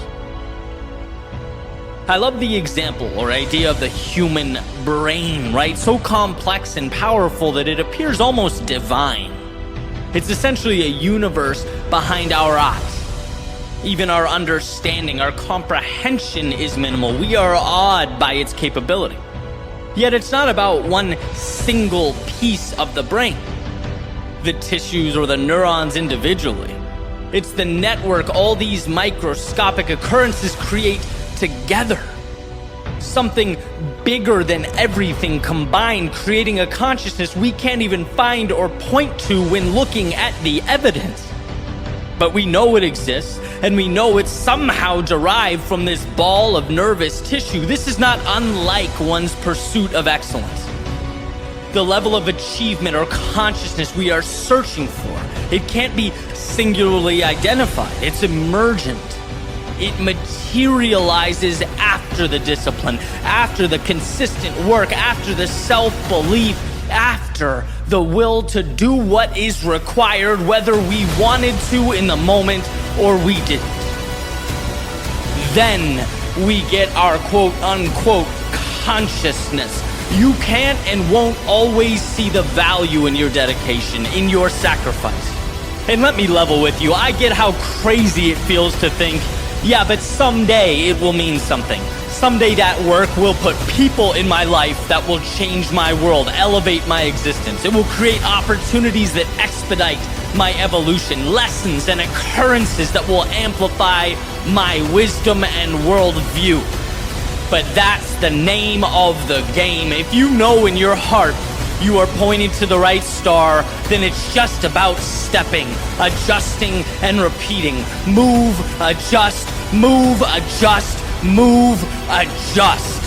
There will be a time when you look over your shoulder and are stunned by what you've created, by the distance you've traveled.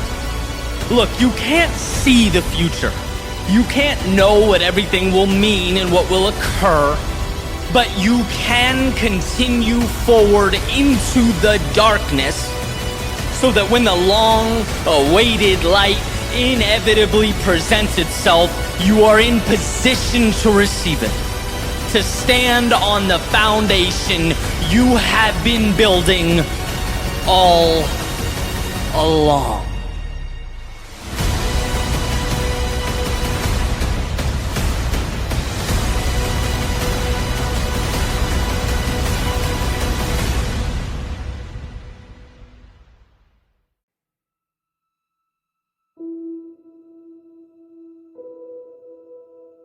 In a way, our eyes are liars.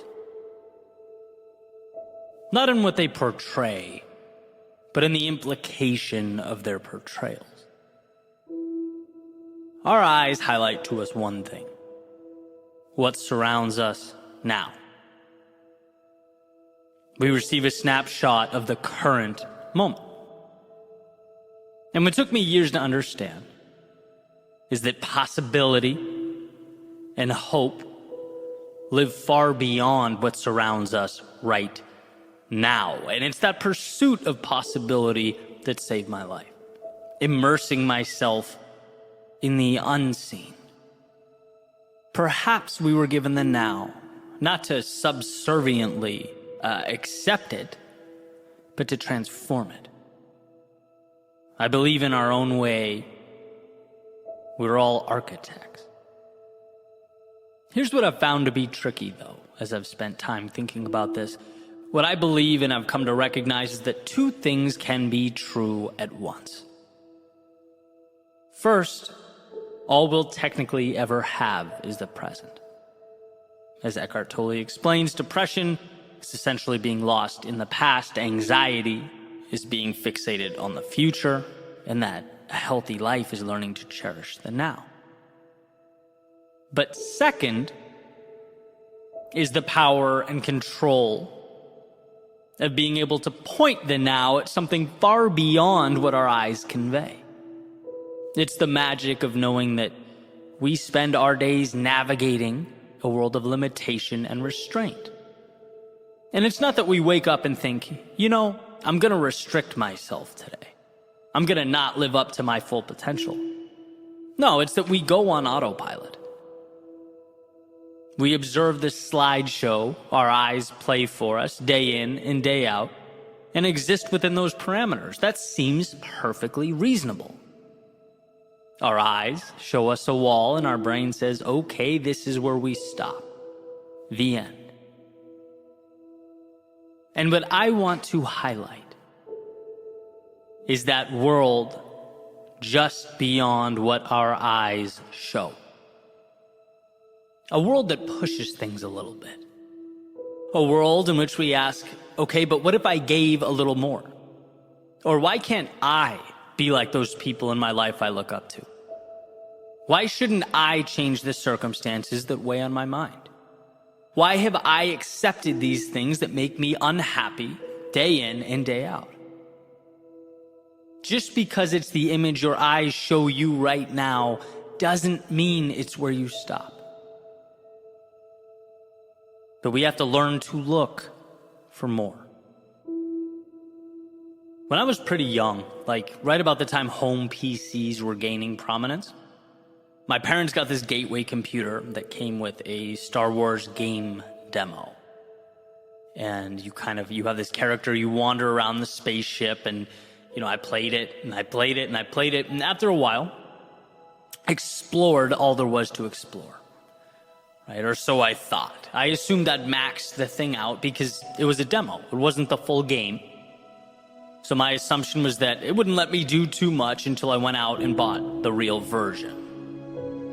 Then one day, my friend from up the street came over, and I'm showing him the game, and somewhere he notices a little button that opens up this door, and come to find out, there was actually a lot of real estate left to explore, a lot of game available. It led to a tunnel that led somewhere else, that led somewhere else, and sure, I felt like a clown for not realizing that I was needlessly wandering in circles, but at the same time was excited about this new world. There's something about that concept, the secret door, the bookcase that can be moved to unveil a passageway to something greater, to the value locked away and invisible to the untrained eye. One of the most important things for us to understand is how many of these doors exist in our lives.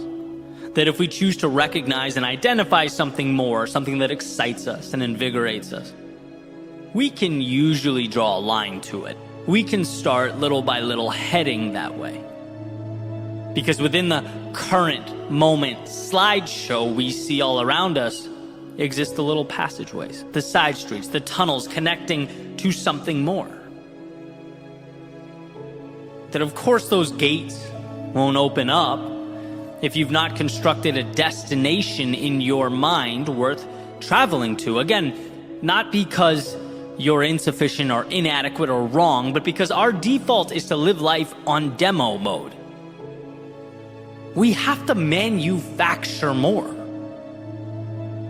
Build a higher platform, and then climb up to it using ropes and ladders that we already walk by every day without thinking twice. Our world, our right now, is a toolbox waiting for us to construct a more meaningful, peaceful, happy tomorrow. And so again, I present the question, where are these hidden opportunities or gateways in your life? Where can you find the advantages dressed up as the mundane? Is it in a book? Is it a conversation? Is it applying to that thing you've been hesitant to pursue because you're scared of what might await? Is it understanding the power of 10 minutes a day? And how starting small opens doors that we can't even comprehend? Is it a little boldness? Is it looking in the mirror and realizing you're still shackling yourself to who you were yesterday? Is it understanding that someone or something in your life isn't conducive to your well-being? Is it an hour in the morning to think, an hour at night to breathe? Is it changing a self-limiting relationship with time or money or resources? What walls can you knock down so that you might open up a world that's meant for you? A world that's malleable and without limitation. Your eyes, they don't tell the story of how things can be or what they mean. They show you the infinite tools at your disposal to build, to create, to design. To never accept a now that wasn't chosen with intentionality. That where there exists pain, there also exists a door to lessen and transform that pain. Your journey, it never ends where you are, it ends where you choose to stop. It ends where you plant a stake in the ground and accept the world around you. So if no one has told you recently, let me remind you how powerful you are. Let me reiterate what you are capable of. And that perhaps your reality requires of you some customization. Perhaps the courage to step outside the routine and the obligation. And as the architect you are, build something beautiful, meaningful, something incredible to stand on. To recognize the distinction between what is and what can be, the second one understands that they are walking by the very solutions they need. That to remain in a state of discontent is simply an indifference to the resources around them. Remember this. What you see, your eyes don't provide an end state, but a path to the next chapter. A chisel to little by little evolve. As someone recently reminded me, Mark Twain's quote, "Logic will get you from point A to point B, but imagination will take you everywhere." Why? Because so much exists beyond the parameters of everyday life. It's about mapping new paths with new points and new rules. Because some exist and some live. Some comply and some create. Some see what is around them, and some ask, what can I build with what is around me? So build. Towers that touch the sky, bridges that connect the earth. Build like this is a game, and the only way to lose is to stop yourself from experiencing all it has to offer. Build like there's a world far beyond your front door. Because if you do, that's exactly where you'll find yourself.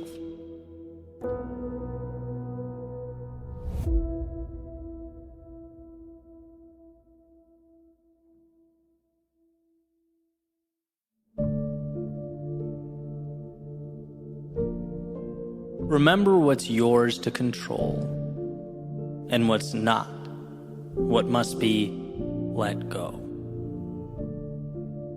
Remember that nothing is so futile as attempting to move the immovable or change the unchangeable. Remember that your greatest strength is focusing your time, talents, and efforts, exhausting your energy on that which you can control. And sometimes this distinction hurts. But to fail to see it is to shackle oneself to delusion. Right? You can complain about the weather all day, but to complain about it, to focus on it, to be stuck in it is not going to change it. Your time would be better suited looking at how to adjust yourself to it. And that's what life repeatedly tells us. There's plenty we aren't happy about, plenty we wish we could change. But to stay there in that space is to forfeit your greatness, your strength. Why? Because there is so much you can control, so much you can do. You can always position yourself to succeed. But that calls for first separating what's yours and what's not. Right? There are people I wish were different. There are situations I prayed were alterable. There are outcomes that are given without my asking. That's just life. And a losing mentality is to fight that, to feel anger or resentment at the people that let you down.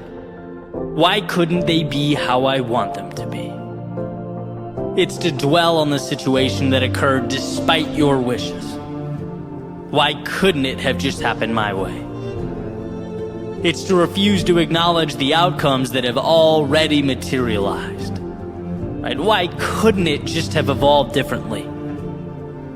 All that, as hard as it is to see, is embracing a mentality of victimhood. It's walking down a path that has no desirable destination in store for you.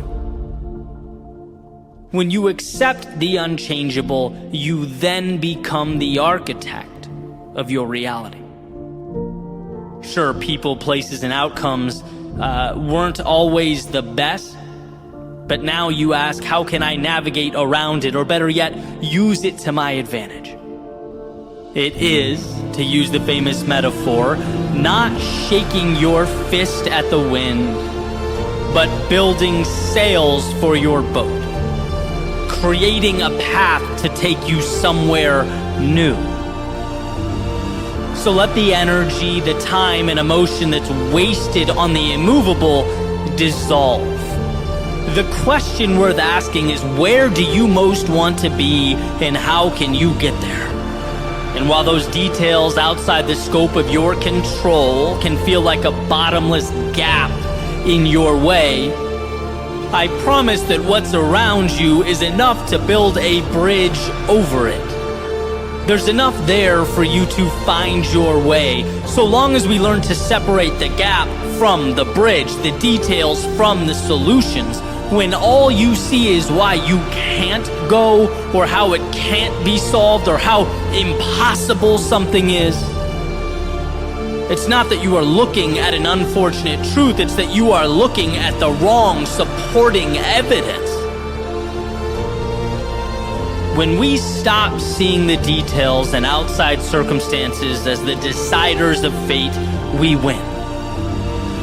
When we place our eyes upon the controllable, when we step into what is ours to move and shape and transform, we finally see that the journey to something bigger is not only possible, it is inevitable.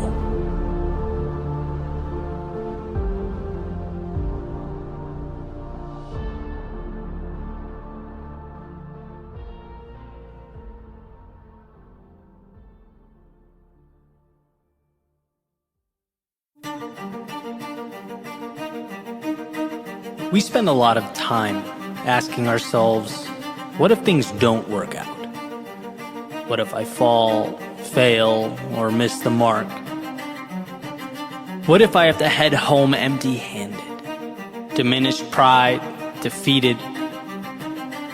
But what if we've simply been asking the wrong question? Imagine flipping the script. What if everything worked out better than you could have ever imagined? What if you learn in going that you have barely scratched the surface of your potential? That you've been accepting too little, leaving too much on the table? What if you learn that you are powerful beyond all recognition?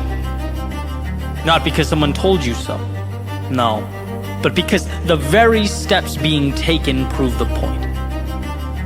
What if the things that held you down can be dismantled, the thoughts that held you back can be demolished? Why is it we don't ask more of those questions? Generally, you get what you look for. What you ask of life is what you shall receive, or so the saying goes.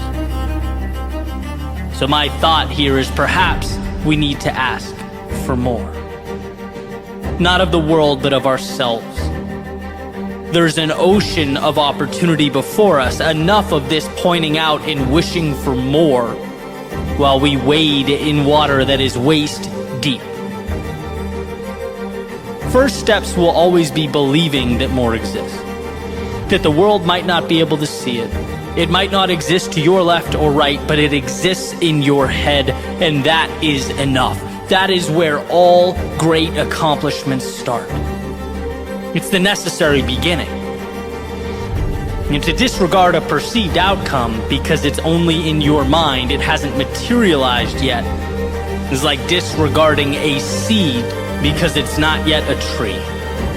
The two are forever intertwined. They need each other. Simple formula. See greatness and move towards that greatness. Nothing else is relevant. And sure, you'll have your struggle from time to time, no question. But that's not failure. That's what happens along the path to better things. That adversity is simply the price that must be paid for dreaming, for taking the ideal and bringing it to life. And at the end of the day, that price is a bargain. So ask yourself, what if things do work out? In fact, what if they work out better than I ever imagined? What if the current norms can be transformed, reality altered? What if this is just the beginning of the best life has to offer? You change the questions, you change the outcome. And today feels like the perfect day for change.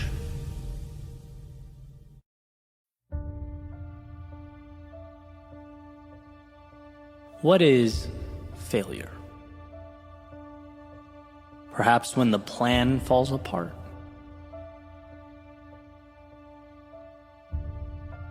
Maybe when the project results are underwhelming. No, not quite. When your heart breaks, momentum stops, when your world is shaken at its foundation. No, to put it simply, failure is not going. Failure is the plan never falling apart because you were too scared to make one. Failure is never being underwhelmed by the results of that project because you couldn't find the courage to start. Failure is no heartbreak, no setbacks, no challenge to your worldview because you stood still. I see life's disappointing occurrences as a sort of transaction. Some temporary discomfort in exchange for the very wisdom you were looking for, placed in the palm of your hand. You endure the pain to get the answers. You accept chaos today in exchange for the map that enables you to navigate the terrain. How can something be a failure if it places you right where you need to be? How can something be a failure if it brings you closer to the life you dream of? Maybe we don't look at life as failure versus success, but rather as being stagnant versus being in motion, immobile versus mobile. Maybe it's that simple. If you are moving, regardless of how fast, you're giving yourself a chance to overcome, to collect wisdom and pick up armor. You're giving yourself a chance to be more tomorrow than you are today. And that means we stop accepting the notion that we are standing still for our benefit, justifying that we're only stationary because we're waiting for the right moment. We're here because we need this to be perfect. No, there are a million different ways to get what you want out of life, a million different paths to get you there. None of them require standing still. I already cringe at the amount of time I've wasted waiting for the right time. How I would sit on releasing this or starting that. Oh, it's because I'm a perfectionist. Only to learn that perfectionism is really just fear in disguise. You can sit there and wait and refine and refine and refine, But I'll tell you what, the one who moves, who creates, shares, collects feedback, adjusts, and repeats will have achieved that level of quote-unquote perfection before you feel prepared to acknowledge and share your prototype. It was simply by going that evolution took place. And it took me a long time to grasp this, to understand it, and a part of me didn't want to believe it, as I found it inherently uncomfortable. But life rewards the bold. It always has and always will, calling for a sort of calculated recklessness. Great things are achieved by doers who can put their egos aside and let the world humble them on their way to the next attempt. In Ron Chernow's biography on Washington, one of the common themes, which I believe made Washington one of the most influential people in the history of mankind, was his ability to think, analyze, seek out the opinions of people around him, and then, once decided that was that, he was all in. The rubber had met the road. This was now the way. And I find power in that, as overthinking is so often our undoing, right? Weighing out worst case scenarios, contingency plans, this versus that. When progress requires that we spend a little bit of time deciding which general direction we go, but most importantly, that we start. And I think we've all been guilty of this. Overanalyzing, over-planning. But just like a sailor can't predict the winds, we can't predict all life's variables. Again, it's deciding on a general direction and then trusting ourselves to navigate life's obstacles as they arise. It's finding trends and patterns along the way and doing our best to utilize them as we move forward. There will be points where the road ahead seems overwhelming, the obstacles too abundant to make sense of, where the mind compels you to stay where you are and stare out in awe. It will suggest that what's behind you is safer, that the world you know contains fewer monsters than the world you don't. It might even convince you that whatever ambitions you had weren't really that important, that you could easily live without them. And the longer you stand there, the longer you listen to that voice, the louder it gets. You dismiss it with every step forward. Your momentum is a dagger through the heart of any doubt that once tried to occupy the precious real estate behind your eyes. You don't have to outthink it, outsmart it. You just have to move forward. And what you find is that the mountains you once peered up at weren't all that they seem. A culmination of little hills that can be climbed, manageable rocks that in actuality can be used to propel yourself up the mountainside. There was never a perfect path up. No magic transport to the summit. You might even think to yourself, what a shame that so many are still on the sidelines, waiting to devise their perfect approach, making plans and drawing maps. But that's not how any of this works. To win, you go. To make progress, you move. Knowing full well that you'll find your dead ends. You'll spend time and exhaust energy going down certain paths that don't ultimately lead you where you wanted to go. But what a gift, the ability to reverse course and take the right at the fork instead of the erroneous left you previously took. Your errors are not permanent. Your errors are correctable. Stagnation is what's permanent. Wishing is permanent. Someday is permanent. But right now, that's pure value. So next time you find yourself looking out, as we all do, remind yourself that there are many ways to transform your reality for the better.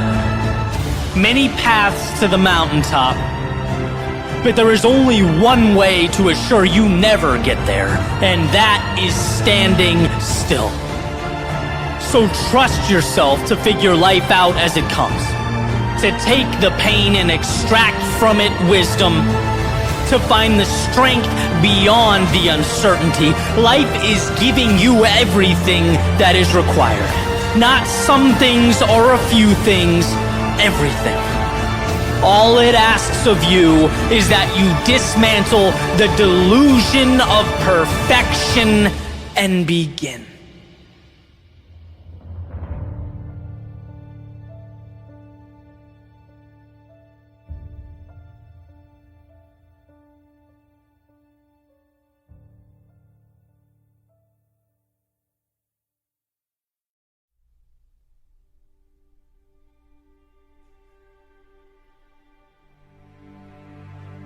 Came across a quote recently that said the road to success is dotted with many tempting parking spaces. Now, I thought this demonstrated or captured a realization that's pretty hard to articulate. And that is just how tempting it is to rationalize stopping or discontinuing your journey when life gets tough. How much sense it always makes to want to call it quits when things get uncomfortable. It's like, it's not just that doing something valuable is hard. It's that it's hard, and every 3 feet there's an invitation to not have to do it anymore. There's an endless supply of exit signs and escape routes. Therefore, accomplishing a goal is simultaneously saying yes to the challenging things while also saying no to the comfortable things. It's fighting off two demons at once. The good news, though, is that you were made to do just that. You just have to change the way you internalize the process. You have to change what you see along the way. I talk a lot about perfection as the enemy. And that's something I wholeheartedly believe to be true, but I generally talk about it in the context of perfection keeping us from starting, right? I try and unveil perfection as this defense mechanism that it truly is. Oh, things aren't perfect, I'll wait. Things aren't exactly where I want them to be, then I won't go. Emphasizing that it's in going that perfection is crafted. Like a statue being chiseled from stone. You fall, you get back up, and find that in doing so, you end up with a little more clarity than you had when you started. You let the trials and tribulations of the journey refine the product. And so that's the beginning, right? That's finding the courage to start, removing the idea of perfect when really it's just our fears masked. But what about when you've already started? What about when you're underway, when you're in the midst of those trials and tribulations? Because we all know this. When you're in pain, your body wants one thing: to remove yourself from the pain. When things are uncomfortable, your default is to seek out those aforementioned parking spaces. Reprieve from the grasp of the unknown. Things aren't perfect, then I'm done here. Things feel awkward or uncomfortable or unclear, then why bother? What I want to do right now is make the argument that it's most important to continue forward when we're in these moments. It's most critical to move forward when the road is unclear and those tempting parking spaces start revealing themselves. Things are not perfect, maybe even far from perfect. And this is right about the time when we forget why we started. I've run into this in my past, right? Particularly with injuries. There was a period in my not too distant past when my ankle and shoulder were simultaneously messed up, right? So couldn't run, couldn't really do any upper body work. My physical activity really took a dive, right? So I'm a little discouraged. And sure enough, I found the eat whatever you want parking space. It's like, who cares? You're not working out. What's the point? Just focus on the business. Put a pause on all that stuff. And then eating whatever I wanted became, well, what's the point of getting up at 5 when I could just get up at 7? I sleep 2 hours longer is how I rationalized it. It's not like I'm going to be running. And then there goes some very important alone time, thinking time, and you can see how easily the wheels sort of fall off the wagon. Not because you're a bad person or don't want the result, but because the second things stop being perfect or working the way I wanted them to, I found a parking space. There will be few stretches of time in life when everything's perfect. Things going exactly how you want them to. It will simply be the exception, not the rule. And then the question becomes, can you put your head down and continue forward, knowing that life will call for adaptation and adjustment? But that those tempting exit signs are not for you. They are weakness. They are for those who forget their strength and their courage.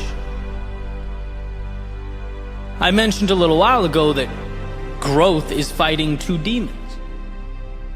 Saying yes to the mountain ahead and no to the off-ramps.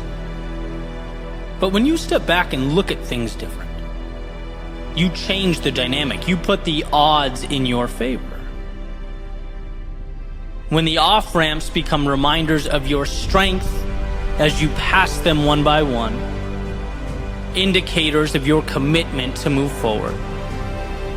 And when the mountain ahead becomes merely the way, not some giant sacrifice or monster, but merely a path, things simplify in a way that empowers you on your mission. There is no perfect or imperfect. There is adjusting when necessary and taking the next little step along the way. And using the previous example, it's like, I'm injured, okay? This will definitely be a time for adjustment. Maybe it's yoga, stretching, practicing being more patient, maybe greater emphasis on meditation, mental strength, whatever it is, but we don't stop. We continue stepping forward. The next step will look a little different, but that's all. If perfect is a standard one's seeking to maintain, they'll always be pulling over. They'll always be backing off, because very rarely do we have stretches of perfection. Life is an adjustment game, not a perfection game. Life asks, what can you do when your hands are tied behind your back? What can you do when you're tired? What can you do when you've just endured loss, when your pride hurts, your plans fail? And trust me, that's when you see all those off-ramps. That's when something in the back of your mind says, hey, all this goes away if you just throw in the towel. Just go seek perfection somewhere else. You'll find it there. But you can chase that rabbit down a million paths. There is no perfection waiting for you, and there is no flawless pursuit. Life comes down to what will you do now? Where you are with what you have, can you find a way to win when it hurts? Look, we all need to understand that life is innately difficult. And success calls for a simplification that is adapting and stepping forward. That's all. Things are hard, you step. Things don't go as you planned, you adapt and you step. but you are always moving towards that North Star, whatever it is for you. It's deeming those parking spaces insignificant with regard to your life and your journey. Quitting is not brought about by the external world. No, failure is a decision. Failure is saying, you know what, this costs more effort than I'm willing to pay. Those parking spaces have become more tempting than the top of this mountain. Failure is a choice. And so, for one to succeed, they must simply stay in motion. Choose adaptation over a self-imposed end. Yeah, enjoy those moments of perfection, the times the stars do align. But see them as the exception, not the rule. We are not defined when things are great. We are defined by our ability to pick up the pieces and keep moving forward when they're not. Our lives are shaped by the exits we don't take, the parking spaces we don't even notice as we ascend the mountain that is life. Because anything other than the road ahead was never an option. You didn't succeed because things were perfect. You succeeded because you found a way to win when they weren't.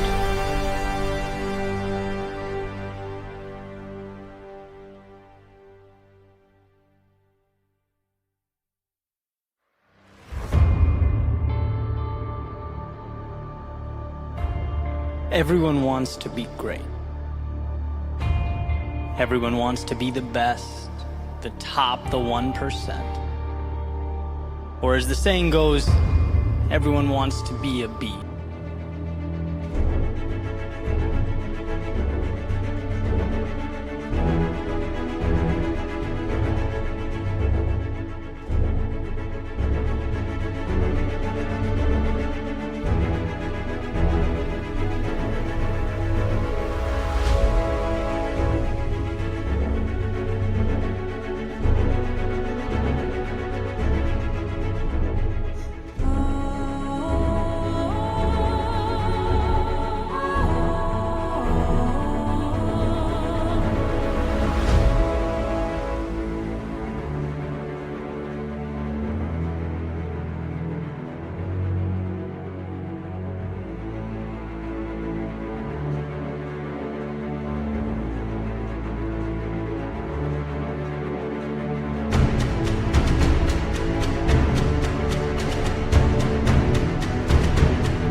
Until it's time to do what beasts do. See, what life has revealed and continues to emphasize is that our most vital decisions, they present themselves in the dark of night. The chaos of the battle, they show up amidst our discomfort. We know these moments. The ones that seek to stop us in our tracks and turn us around. They are what must be prepared for. They are the gateway to excellence. So let's look at the big picture for a minute. Life in totality. Because consistently doing this simple, easy things, they're important. Consistency of that which is simple is the foundation. It's what we build the structure upon, but it is far from everything. Moving right along, we have the difficult things that push us to be more, that show us who we are, that hurt, that test us, the temporary storms. They are the armor we come to wear. They're what prepares us to endure the trials and tribulations of life like a muscle that must be grown and developed. But the difficult things are far from everything. Because lastly, we have our defining moments. The moments that put it all together. When the sky feels like it's falling, the body feels like it's failing, the mind feels like it's dwindling. Presenting the question, Will you do the hard thing when you feel like you can't do the hard thing? It's doing what's difficult when the situation around you is screaming at the top of its lungs. You've gone too far. You've separated from normalcy. You are wandering into something that can no longer be deemed predictable or safe. See, running is hard. But running when you're tired, when you didn't get a great sleep last night, you don't feel good, when you're busy, when your schedule's full, when you have things to do, when you're in the midst of your workout and your lungs are screaming for air, the cloud of pain is hovering over you as you make your way forward for no other reason than you told yourself you would. That's not hard, that's transformative. Going to the gym is hard. But going to the gym when you don't want to, when you don't even feel like stepping into the car, when your mind is trying to rationalize a day off, when you're asking yourself what the point was to begin with, that's not hard. That's transformative. Growing your business is hard. But growing your business when you've experienced a monumental letdown, when you went all in and were left empty-handed, when you were chewed up and spit back out, yet you showed up, kept your eyes locked in on that win, that's not hard, that is transformative. See, these monumental moments, the ones that break so many of us, that we've all come face to face with over the course of our lives, they're not about easy versus hard. They're about doing the hard thing when it seems as though you cannot do the hard thing. The world is saying no. Your body is saying no. That chirping in your head is saying no. Can you separate yourself from that hurt and that anger and that disappointment? Can you segment the negativity, knowing that you will do what you can to remedy the situation, but that life's curveballs can't stop you from moving forward for the simple reason that you won't let them? When life gets hard, you have to be harder. The one who gets bolder. You have to learn to surprise yourself. Here is what I believe to be the goal, the pinnacle. It's what I aspire to become. When life puts me through hell, to dig deep and find the emotional IQ, the awareness, to know that right now is the invitation I've been longing for. My chance to level up. See, you might be wondering what brought this concept to the forefront of my mind. And well, it was one of life's inevitable setbacks. And I had to look in the mirror and say, I'm not going to think about the technical issues that just cost me thousands of dollars and thousands of hours of my time. No, I'm going to, one, learn, but put parameters in place so it never happens again. And two, find the opportunity. See, when we build back, we tend to build back stronger, clean slate, new lease on life. Where can I be better than I was? Where can I pinpoint and capitalize on the value I once walked right by? When we adopt this mentality, we become unstoppable. Someone on the outside looking in might say it's over the top, and it is. But so are the things that I want. They might say it's not that simple. Correct. Running away from our problems is simple. I'm not about that life. They might say it's impossible to do all the time, to think that way every day, and perhaps so. But if we bow our heads and retreat every time life isn't perfect, we'll never attempt anything.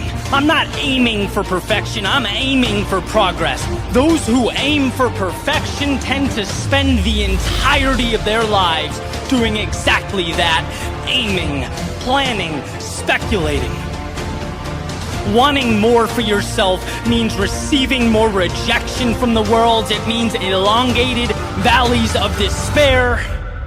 It means deeper treks through the heart of the vast unknown, across distant lands and through turbulent waters. It means doing the hard thing when the circumstances are what mere mortals call impossible. At some point, we must transcend the versions of ourselves we once were. We must recategorize and redefine the adversity we face in life. Be the ones who find something where others see nothing. Find value in the seemingly valueless. Let us start from the premonition that there's always a solution. And if there is always a solution, there is always a way to bring it to existence. Some will stop at easy. Fine, let them. Some will stop at hard. Great, to each their own. But if one dares to push further, to trudge forth into the night, they will be tasked with doing the hard thing when the circumstances are devastating. They will be asked not just to sail the ship, but to sail it through the storm, to not just build the tower, but to build as the skies open up, the wind blows, and the ground shakes. That will be the difference. That has always been the difference. So what will you do when the time arises? Who will you choose to become?